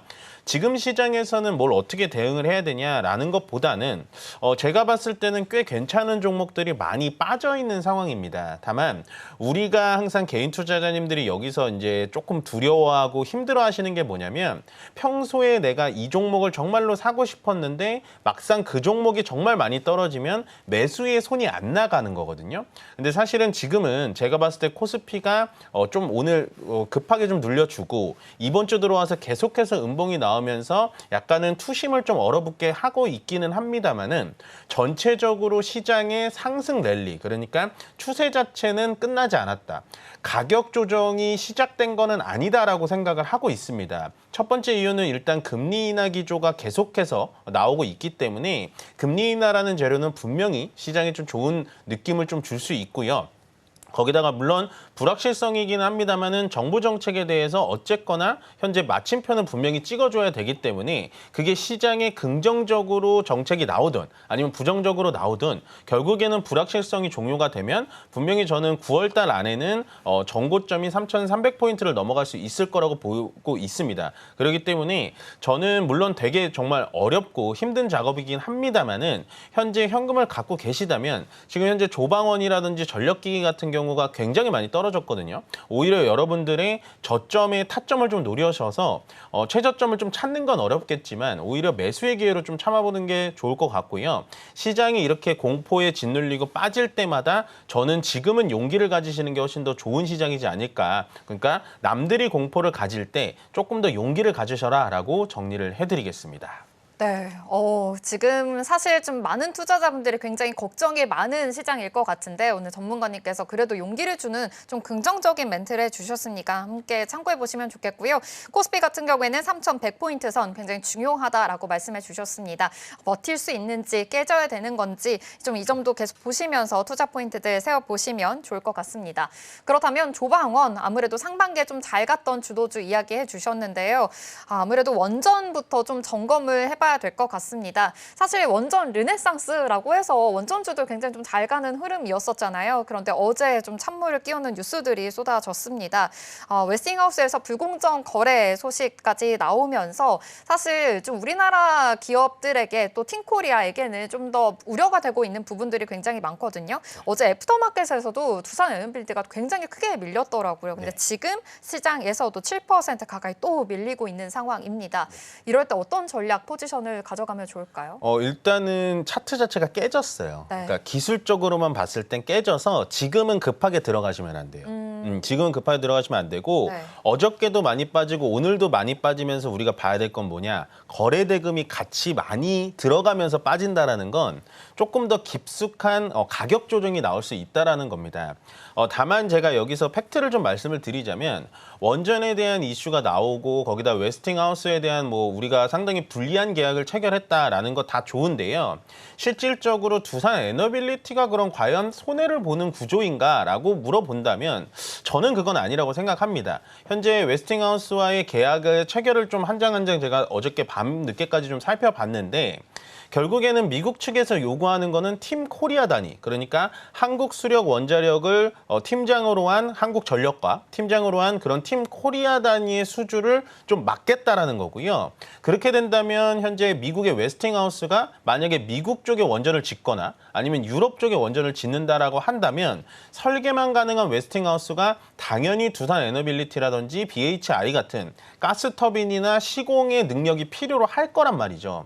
결국에는 팀 코리아 단위로 인해서 전체적인 우리가 원전에 대한 수주를 가져온다라는 건 좀 무리가 있겠지만 저는 이런 기자재 쪽 두산 에너빌리티라든지 우진엔텍 그다음에 BHI 같은 이런 기자재 쪽에 대해선 수주는 충분히 열려 있다라고 보여지고요. 오히려 지금은 좀 배드 뉴스에 대해서 굉장히 예민하게 반응해서 원전 자체들이 밑으로 많이 떨어지는 경향은 있는데 저는 특히나 원전의 특히 기자재 쪽에 대해서는 충분히 긍정적인 모멘텀을 가져가셔도 좋다라는 의견을 좀 전달을 해드리고 마지막으로 지금 종목이 우리는 항상 떨어질 때마다 좀 급하게 사모으는 경향이 있는데요. 아까 말씀드렸다시피 어저께 정말 중요했었던 6만 원짜리를 깨고 지금 내려왔기 때문에 주가는 밑으로 좀 조정을 더 줄 수가 있습니다. 오히려 지금 5만 4천 원짜리에서 머무르고 있습니다만 5만 원 밑으로 좀 더 떨어져가지고 4만 원 초반까지 만약에 급격하게 떨어진다라고 한다면 저는 오히려 원전에 대해서 조금 다르게 보시고 훨씬 더 좋은 기회로 찾아오지 않을까라고 생각합니다. 오, 지금 또 투자자분들께서는 반가운 좀 소식일 것 같습니다. 일단은 웨스팅하우스가 설계만 가능하기 때문에 우리나라의 기업을 같이 도움을 받아야 한다라는 포지션으로 지금 해석이 되고 있는 상황입니다. 기자재단에서 두산 에너빌리티라든지 BHI에서의 이 수주 기회가 또 올 수 있다라고 해석을 해주셨으니까요. 함께 참고를 해보시면 좋을 것 같은데요. 사실 저는 한 가지 조금 더 우려가 되는 부분이 이 지금 수주 관련해서 시장 진출에 대해서도 지금 제한이 있다라는 이야기가 네네네. 들려왔습니다. 네. 뭐 북미뿐만이 아니라 유럽 그리고 일본, 우크라이나 시장까지 이제는 좀 제한이 된다라는 것은 수주에게도 좀 한계가 있는 게 아닌가라는 해석이 드는데 이건 어떻게 해석을 해보면 좋을까요? 그것도 맞는 말씀이에요. 우리가 예를 들어 유럽에 들어가는 거는 원래 우리가 유럽엔 못 들어가요. 왜냐면은 전 세계의 원전을 가장 잘하는 나라가 중국, 러시아, 프랑스, 한국, 일본인데 네. 유럽에는 말 그대로 프랑스가 있잖아요. 유럽 연합이라는 것도 또 이제 촘촘히 쌓여 있고 그래서 유럽 시장은 원래 팀 코리아 단위로 못 들어가고 거기다 일본 시장도 제한이 돼 있는데 일본은 일본 자체적으로 원전을 잘하기 때문에 네. 의미가 없고 그럼 북미 시장은 어떻게 뚫어 들어갈 거냐? 그거는 제가 지금 말씀드린 개념으로 들어가면 되는 거예요. 팀 코리아 단위 그러니까 우리가 턴키 단위로 공사를 들어갈 수는 없습니다. 그렇지만 한국수력 원자력과 한전기술을 빼고 난 뒤에 웨스팅하우스가 미국의 원전을 지면 거기에 따른 기자재라든지 가스터빈이 필요할 거잖아요. 네. 그러면 두산 에너빌리티나 BH 같은 애들이 같이 들어가서 공사를 할 수가 있다라는 거죠. 지금 잘 살펴보면 팀 코리아 단위로 못 들어온다 뿐이지 네. 이렇게 기술적으로 기자재를 만드는 기업들에 대해서는 물론 지금 주가가 떨어져서 좀 또 틀린 말이네라고 하실 수는 있겠지만 제가 봤을 때는 그렇게 걱정할 만한 그런 분위기는 아니다라고 정리를 좀 해드릴게요. 저희가 우려하고 있는 그런 나라들 아무래도 좀 수주 기회가 없어서 우려가 되는 부분들은 원래부터 조금 우려가 있었기 때문에 이거에 대해서는 너무 걱정하지 않아도 된다라고 말씀해 주셨고 북미 시장 같은 경우에는 전에서 말씀해 주셨다시피 기자재단에서 같이 또 기회가 올 수 있으니까요. 좀 더 긍정적인 모멘텀으로 생각해 보시면 좋을 것 같고요. 지금 시장에서는 아무래도 지금 하락 포지션에 있기 때문에 갑자기 들어가는 것보다는 조금 더 장기간으로 보고 나서 또 투자 포인트들 잘 세워보시면 좋을 것 같다라는 것으로 정리해 보도록 하겠습니다.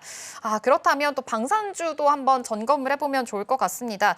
요즘 이 러시아와 우크라이나 종전에 대한 기대감으로 인해서 방산주들이 다시금 좀 하락을 하고 있는 추세인 것 같습니다. 그래도 이 상반기에 좀 주도했던 만큼 방산주 안에서의 전략은 또 어떻게 짚어보면 좋을까요? 지금 조방원이 다 안 좋아요. 그러니까요. 조방원이 안 좋으니까 네. 심리적으로 지수는 50포인트 빠졌는데 심리적으로는 100포인트 빠진 느낌인 거예요. 네, 왜냐하면 고점에 그만큼 물려 계신 분들이 많은데 방산도 마찬가지입니다. 그러니까 원전, 조선, 방산은 저는 이게 물론 지금 8월 달 지나고 뭐 9월 달, 10월 달, 11월 남았지만 하반기에도 주도주가 될 수 있는 환경은 분명히 만들어져 있다라고 보여지거든요. 물론 러시아, 우크라이나 종전이 되면 네. 전체적인 지수가 올라가는 거죠. 왜냐하면 전쟁이라는 큰 이슈가 해소가 되면 당연히 올라가게 되고 거기에 따라서 이제는 무기가 좀 필요 없는 거 아니야? 이런 얘기가 나오면서 방산주들이 좀 내려갈 수는 있는데요.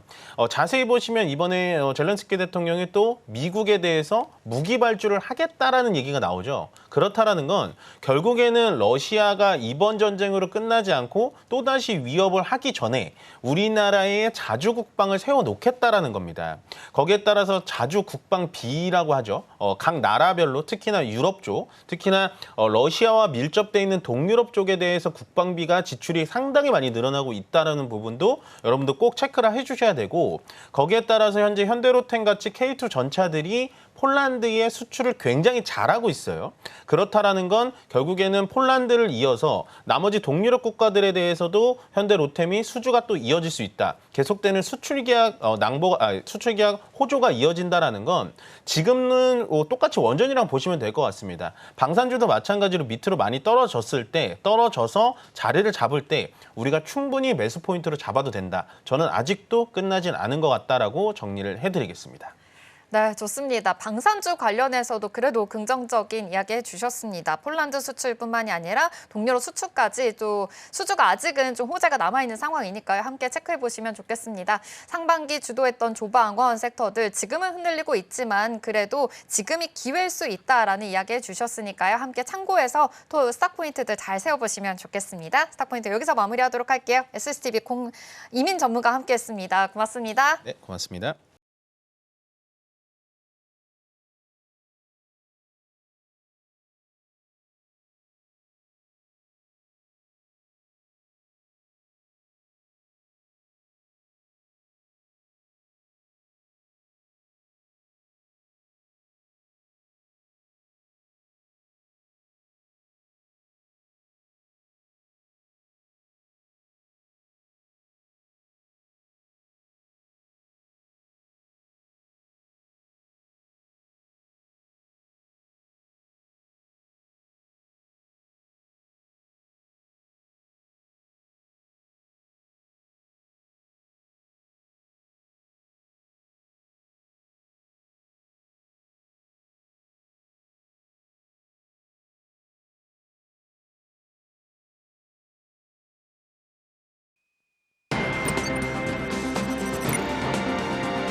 네, 계속해서 캐스팅콜로 이어가 보도록 하겠습니다. 오늘 도움 말씀에는 IS 경제연구소 차영주 소장 자리해 주셨습니다. 소장님 어서 오세요. 예, 안녕하십니까?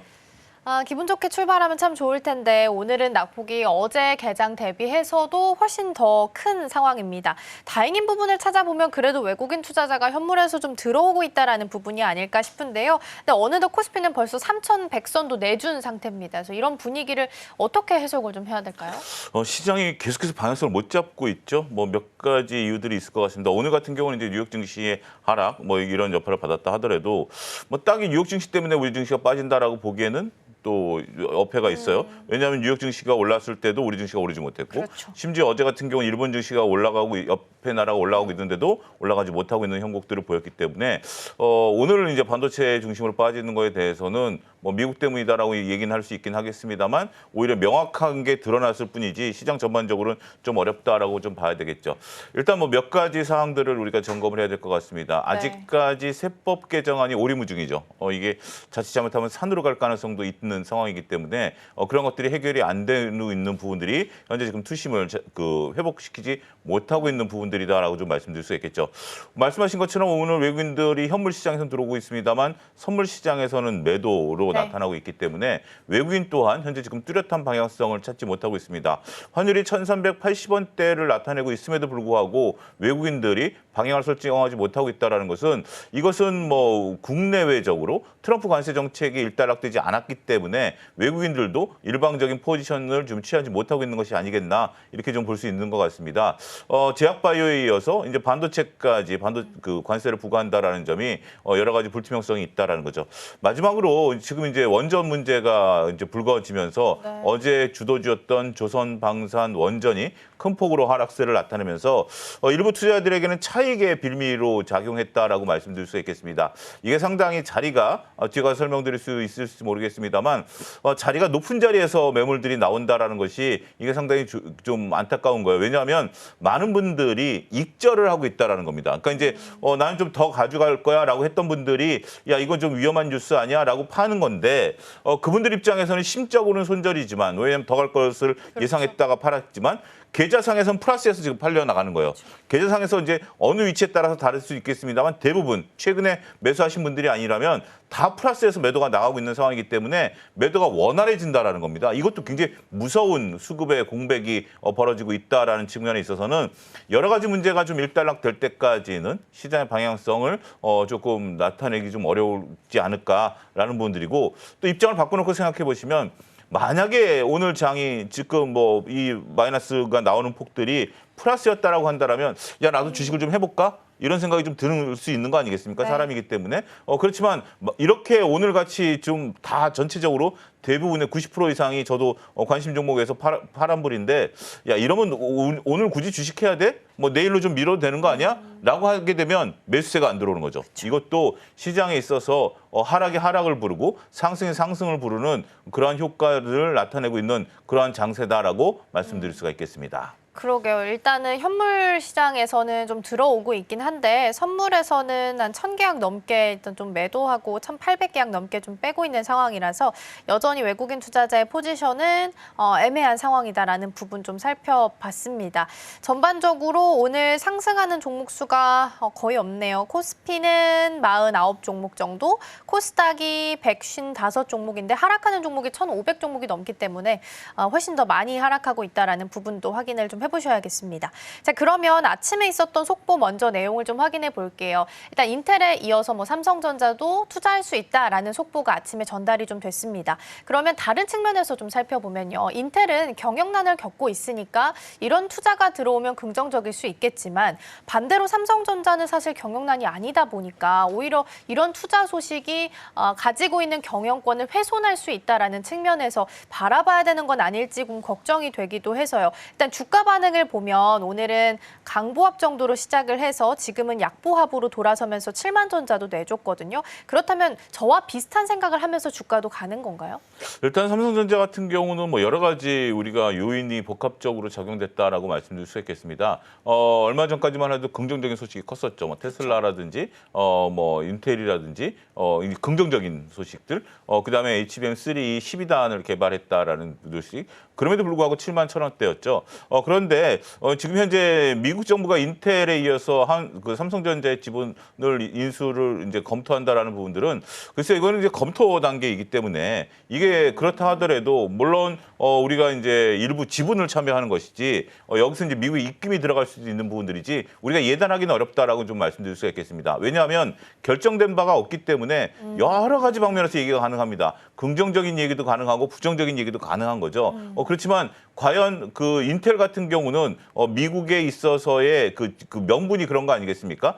두 가지 명분이 있죠. 하나는 미국의 방산에 들어가는 반도체를 만든다라는 거, 그리고 미국 내 기업이다라는 거 세 가지네요. 또 한 가지 같은 경우는 이제 보조금을 줬다라는 거 아니겠습니까? 80억 달러 보조금을 줬는데 삼성은 보조금 못 받았어요. 네. 바이든 행정부가 주려고 했었습니다만 결국 시한을 정권이 바뀌면서 보조금 못 받은 걸로 알고 있습니다. 그런 상태에서 투자의 지분을 인수한다라는 것은 어떻게 보면 일정 부분 좀 보조금 같은 형태라는 것이지 경영권을 위협하는 부분들은 저는 아닐 것이다라고 봐요. 하지만 어떠한 형태인지 아무것도 결정난 것이 없기 때문에 네.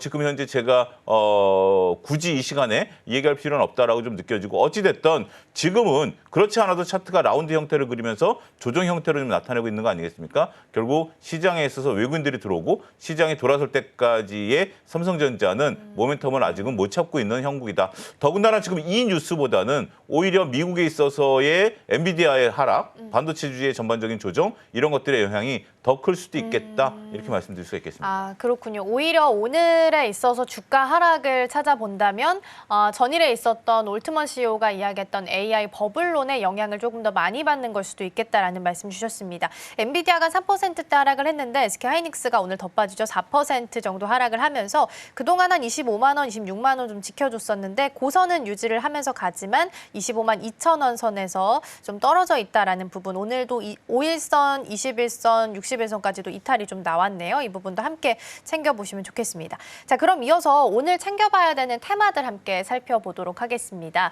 오늘 첫 번째 테마부터 함께 좀 열어볼까요? 일단 원전 준비되어 있고요. 장 마감한 후에 단독 뉴스가 추가적으로 나왔었죠. 추가적인 독소 조항이 공개가 된 상황입니다.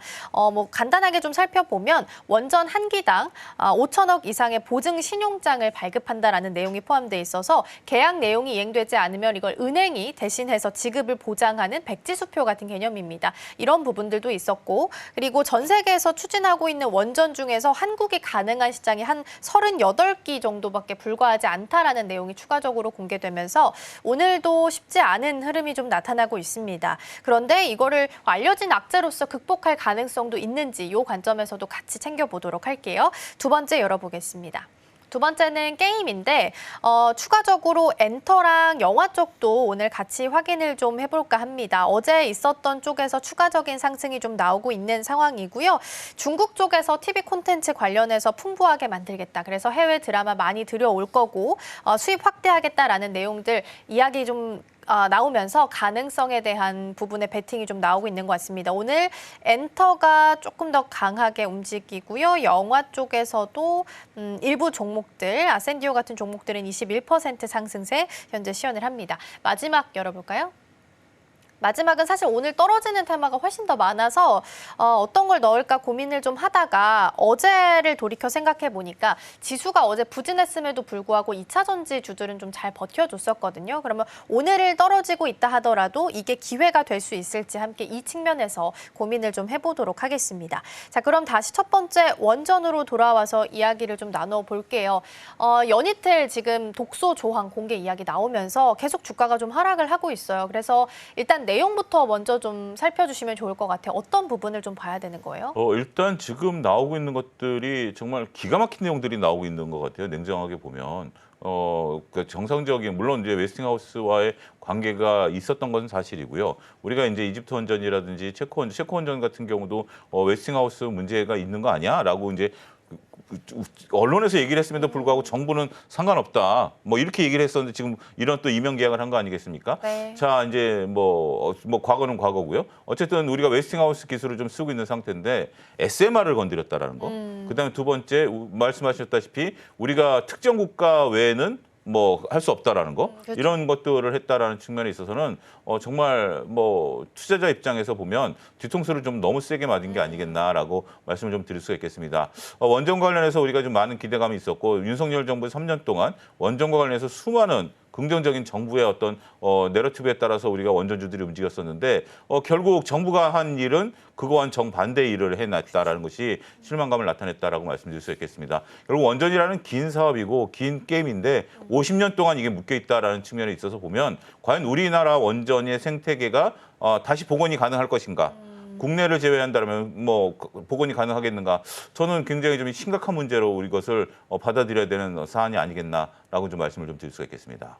근데 그러면 일단은 이전까지만 하면은 에너지 쪽 측면에서 봤을 때 앞으로 이제 AI 돌리려면 꼭 필요한 전력원 중에 하나이기 때문에 주목을 좀 많이 받았었고 일단 알려진 악재라는 측면도 있고 그리고 두 번째로는 중장기적으로 봤을 땐 원전은 반드시 필요한 요소니까 우상향하지 않겠느냐라는 시선도 있거든요. 이건 좀 긍정적인 시각이긴 하지만 수장님은 어떻게 보세요? 저는 그 의견 둘 다 반대입니다. 아, 그래요? 왜 그러냐면 지금 알려진 바가 명확하지가 않죠.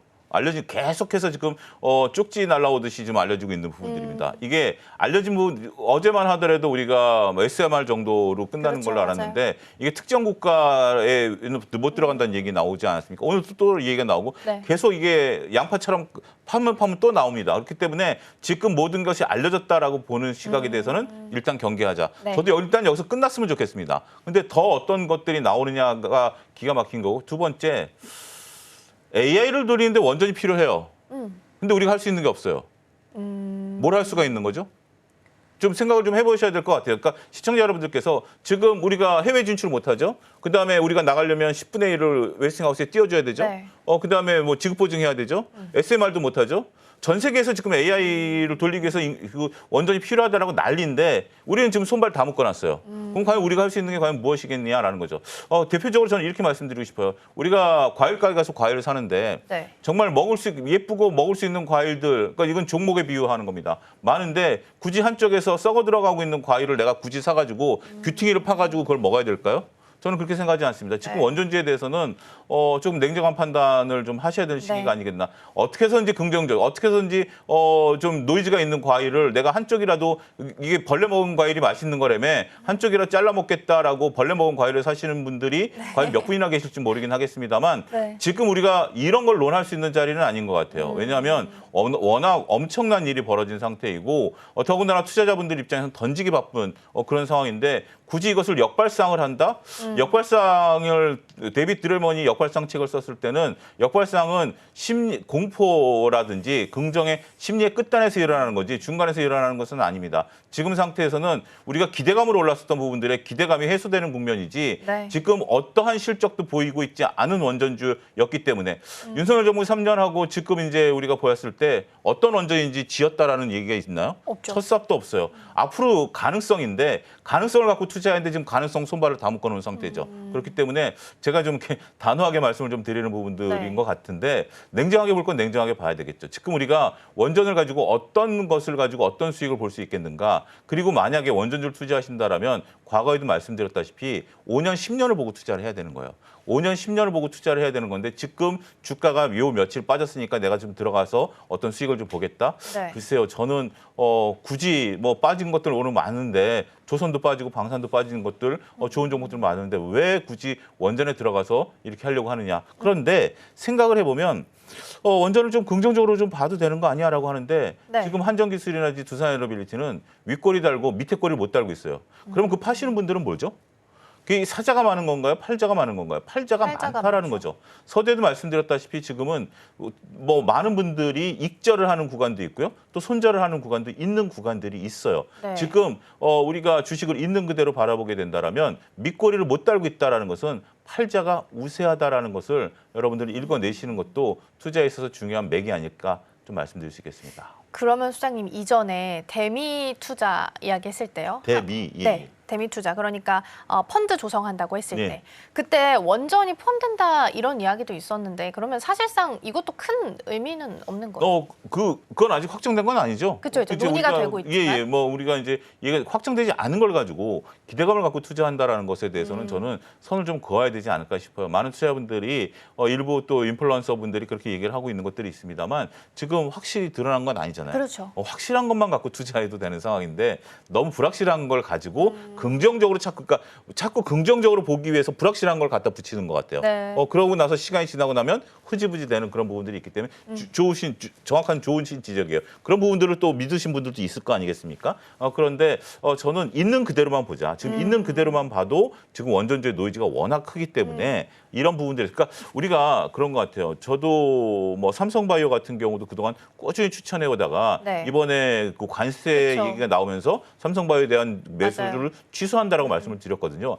아닌 것은 아니다라고 인정하는 용기도 투자자들에겐 필요하다. 제가 뭐가 원전주가 미워서 원전주에 대해서 이렇게 얘기를 하겠습니까? 네. 하지만 그렇죠. 상황 판단을 때로는 우리가 냉혹하게만치 해야 되는 것도 투자자가 가져야 될 요소가 아니겠나 이렇게 말씀드리겠습니다. 그렇죠. 그러면 팩트만 놓고 봐야 된다. 투자를 결정해야 된다. AI가 돌아가기 위해서 전력원으로서 원전이 필요한 건 사실이지만 우리 기업들이 할 수 있는 게 발이 묶인 상태이기 때문에 일단 내용들은 조금 더 지켜보면서 가야 된다라고 정리를 하겠습니다.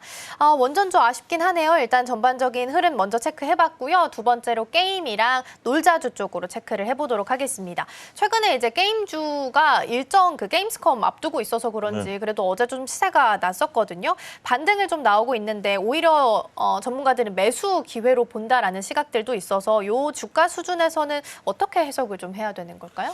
이게 상당히 우리가 펄어비스를 하나 또 예를 좀 들어드려야 될 것 같아요. 네. 펄어비스 입장에서 보면 우리가 갭으로 떨어졌다가 네. 어제 또 그 갭을 갭 부근까지 강한 반등세를 좀 나타냈고 오늘은 이제 시장 영향이다라고 볼 수 있겠는데 그렇죠. 저는 그때도 이제 서울경제TV에 이제 출연해서 그렇게 말씀드렸어요. 이게 과연 이 정도까지 밀어낼 상황이겠느냐라는 맞아요. 부분들이고 이게 특정 펀드의 매도일 가능성도 맞아요. 있다라고 말씀을 좀 드렸습니다. 만약에 이게 정말 안 좋은 거다라면 주가가 이렇게 그렇죠. 빠른 시간에 반등을 못했겠다라는 부분들이죠. 저는 특정 펀드에 있어서의 이런 것들이 일단락됐다라고 보여지기 때문에 오히려 매수, 그날 떨어지는 날 매수 관점을 좀 말씀을 좀 드렸었어요. 네네. 그러니까 지금 이제 이런 부분들인데 어쨌든 우리가 그런 거잖아요. 처음에 기대했던 거가 당장 이루어지지 않았으면 실망이 네. 크죠. 그쵸. 하지만 역시 그게 또 나온다면 또 그러니까 우리가 이런 거죠. 여행을 가려고 했다가 여행이 취소되면 얼마나 가슴이 아픕니까? 그날. 그렇지만 야 우리 이거 취소된 거 아니야? 다음에 한 서너 달 있다 갈 거야라면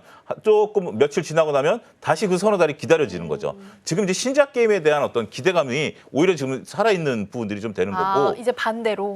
이제는 야 신작이 안 나왔네. 이거 정말 우리를 속이는 거 아니야? 나쁜 놈들이네. 아니야. 여행 갈 거야. 조금만 기다려. 지금 바빠서 못 가는 거야. 그런 심리가 또 나오는 거고 또 어제 같은 경우 또 크래프톤에 대해서 증권가에서 또 3분기가 사상 최대 이익이 나올 것이다라고 하면서 정말 바닥권에서 장대 양봉이 솟지 않았습니까? 이런 부분들을 놓고 보면 오히려 지금은 낙폭과 대주를 좀 보자.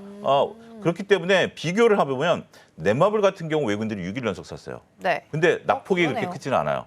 근데 그러면 넷마블 살래, 펄어비스 살래를 하면 저는 오히려 펄어비스가 더 좋아 보인다. 그러니까 이제 어떤 뭐 그 안에 들어가 있는 어떤 내용들 이런 것들보다는 지금은 수급상 가장 센 애가 붙는다라면 오히려 외국인들이 사고 있는 넷마블보다는 크래프톤이라든지 펄어비스 같은 경우가 훨씬 더 차트상에서 먹자거리가 좀 많다라는 거죠. 물론 이것이 이제 대세를 상승하기 위한 부분들은 아직은 좀 약하죠. 네. 물론 신작 게임이 연기됐다라는 것이 무조건 긍정적이다라기보다는 이것도 물론 낙제는 악재예요. 근데 시장에서 우리가 저는 이런 예를 들어서 시장에서 지금 이제 우리가 식탁에서 뭐 좀 있으면 이제 아침 식사 하셨는지 모르겠습니다. 진수성찬이 차려져 있을 때는 맛있는 것만 손이 가잖아요. 근데 때로는 진수성찬이 없을 때는 평소에 안 먹던 것도 먹게 되잖아요. 네. 근데 지금은 진수성찬이 식탁에서 사라진 상황이에요. 그쵸. 조방원이 사라진 상황이기 때문에 그렇다면 뭐 어쨌든 뭐라도 매매를 해야 되는 입장에서 본다라면 게임 엔터 특히 어제 같은 경우 게임 엔터가 같이 움직였었던 것들이 그쵸. 중국과 관련돼서 뭐 한한령 해제에 대한 것들 그다음에 드라마에 대한 어떤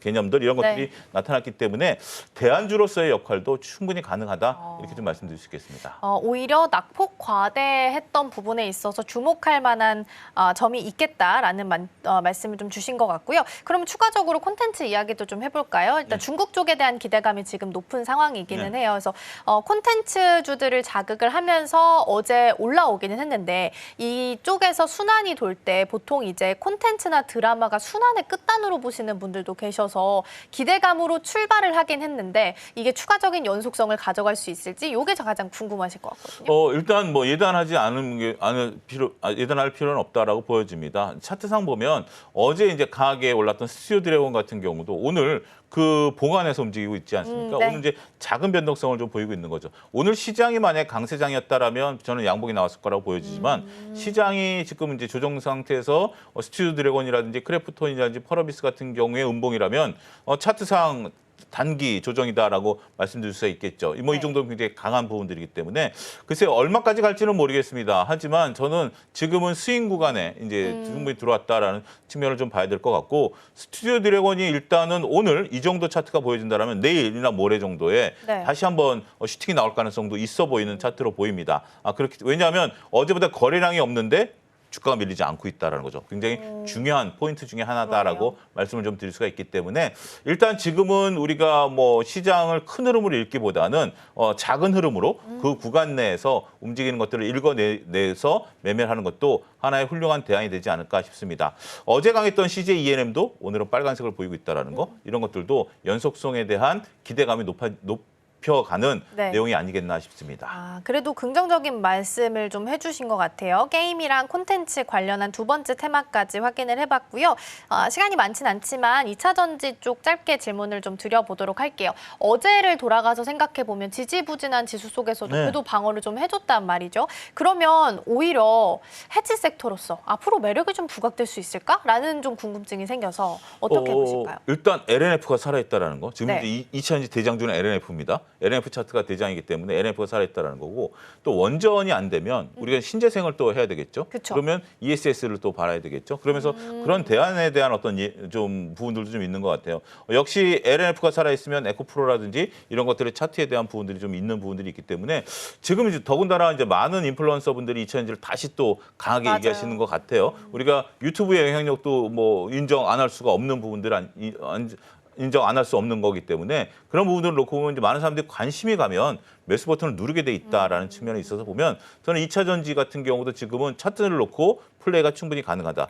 이게 ESS가 얼마큼 커질 것이냐, 캐즘이 지금 뭐 됐느냐, 뭐 이런 얘기들보다는 네. LNF 차트가 살아있는 한 나머지 주식들도 따라갈 가능성은 충분히 있다. 여기에 이제 내러티브는 뒤에 가서 붙는 내용이다. 이렇게 정리하도록 하겠습니다. 그러면 일단 1번으로는 LNF 차트가 살아있는지를 가장 먼저 좀 보셔야 될 것 같고요. 여전히 수요단에서 뭐 캐즘이 극복된 건 아직 없지만 그럼에도 불구하고 해지성으로라도 매력도가 좀 높아질 수 있겠다라는 말씀을 주셨습니다. 자, 2차 전지까지 테마들 잘 살펴봤고요. 오늘 수장님과는 여기서 인사 나누겠습니다. 오늘 말씀 고맙습니다. 감사합니다.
네, 계속해서 댓글 답해주는 아나운서 코너로 이어가 보도록 하겠습니다. 김민 앵커 나와 계십니다. 어서 오세요. 안녕하세요.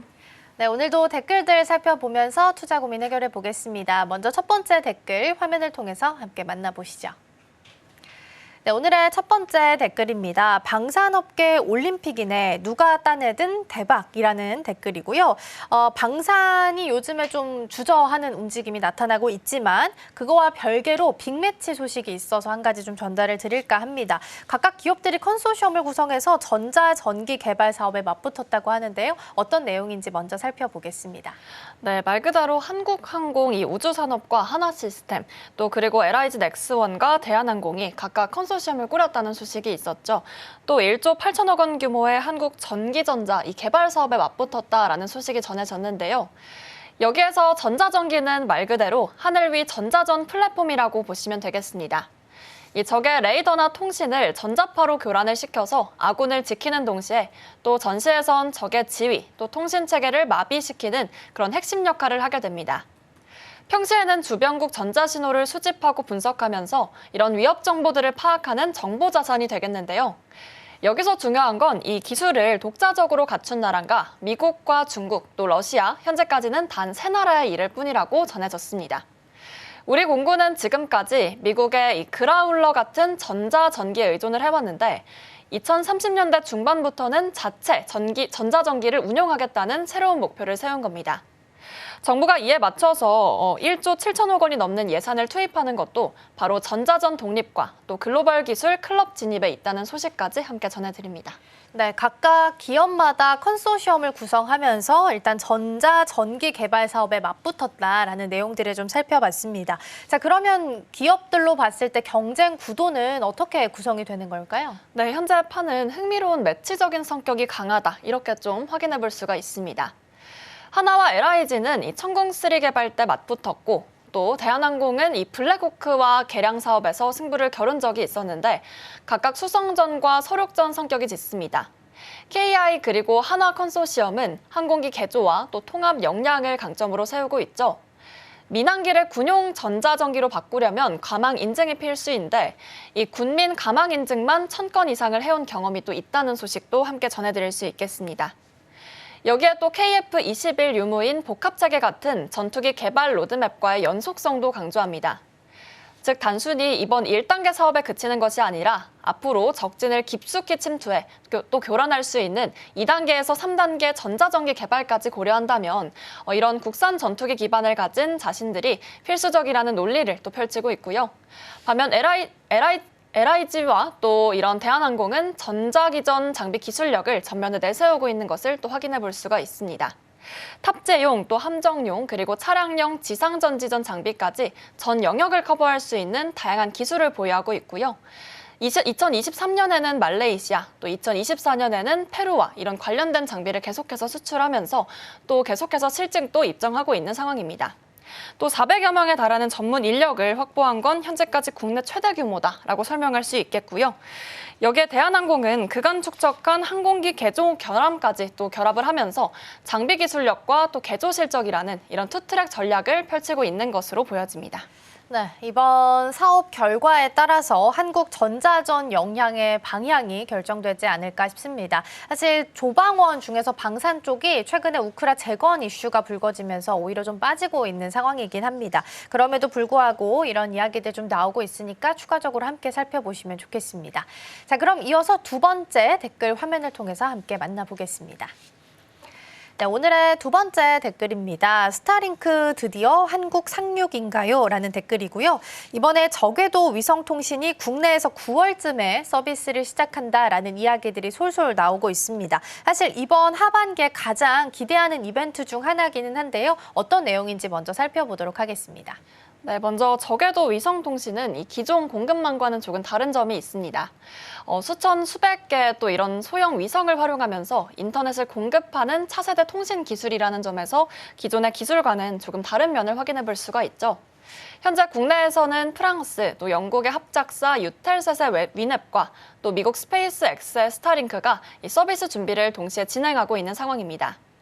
유텔셋의 경우에는 이미 웨넵 이 장비 인증을 마쳤고요. 또 국내 네트워크 거점과 지상망 연동 작업을 함께 진행 중인 상황이라고 합니다.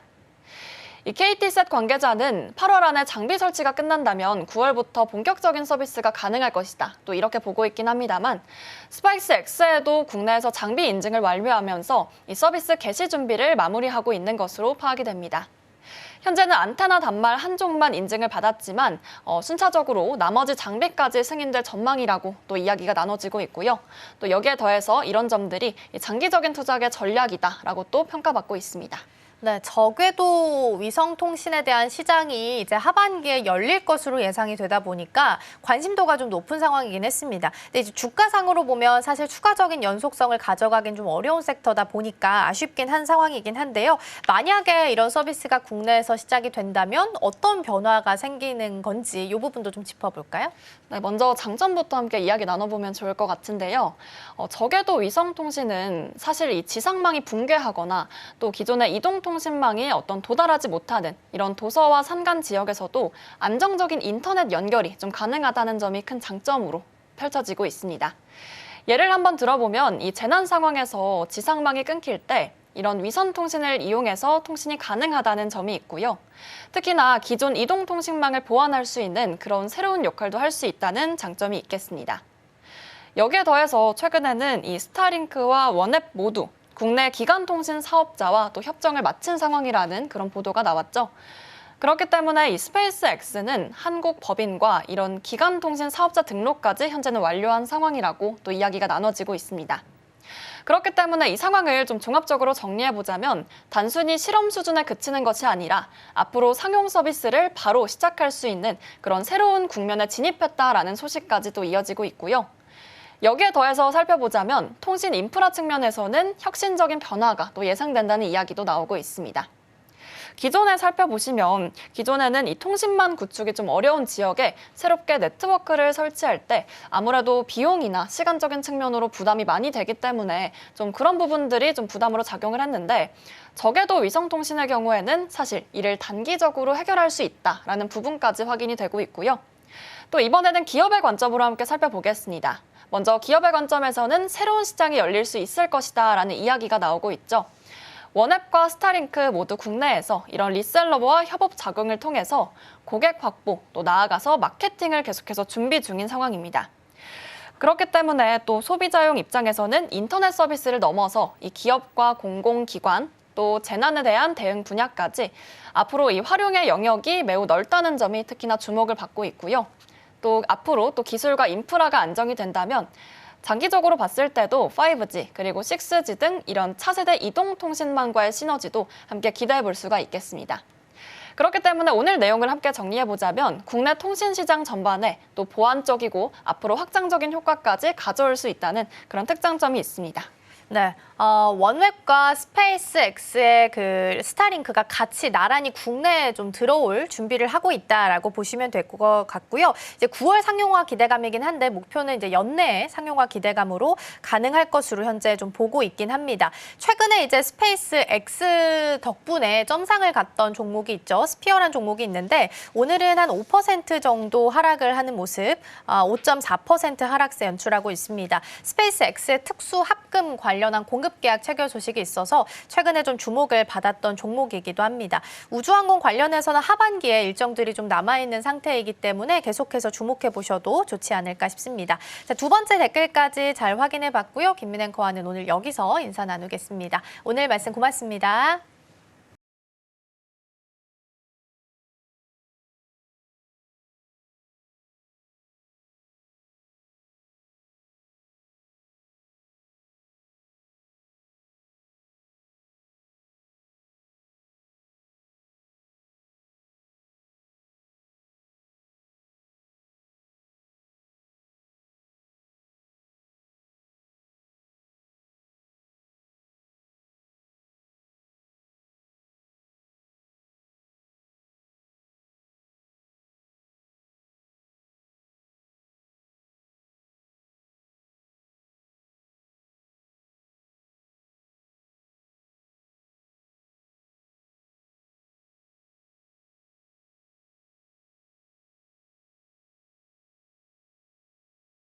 네, 오늘 코스피는 3,100선을 내줬고요. 코스닥은 현재 770선에 서 있는 상황입니다.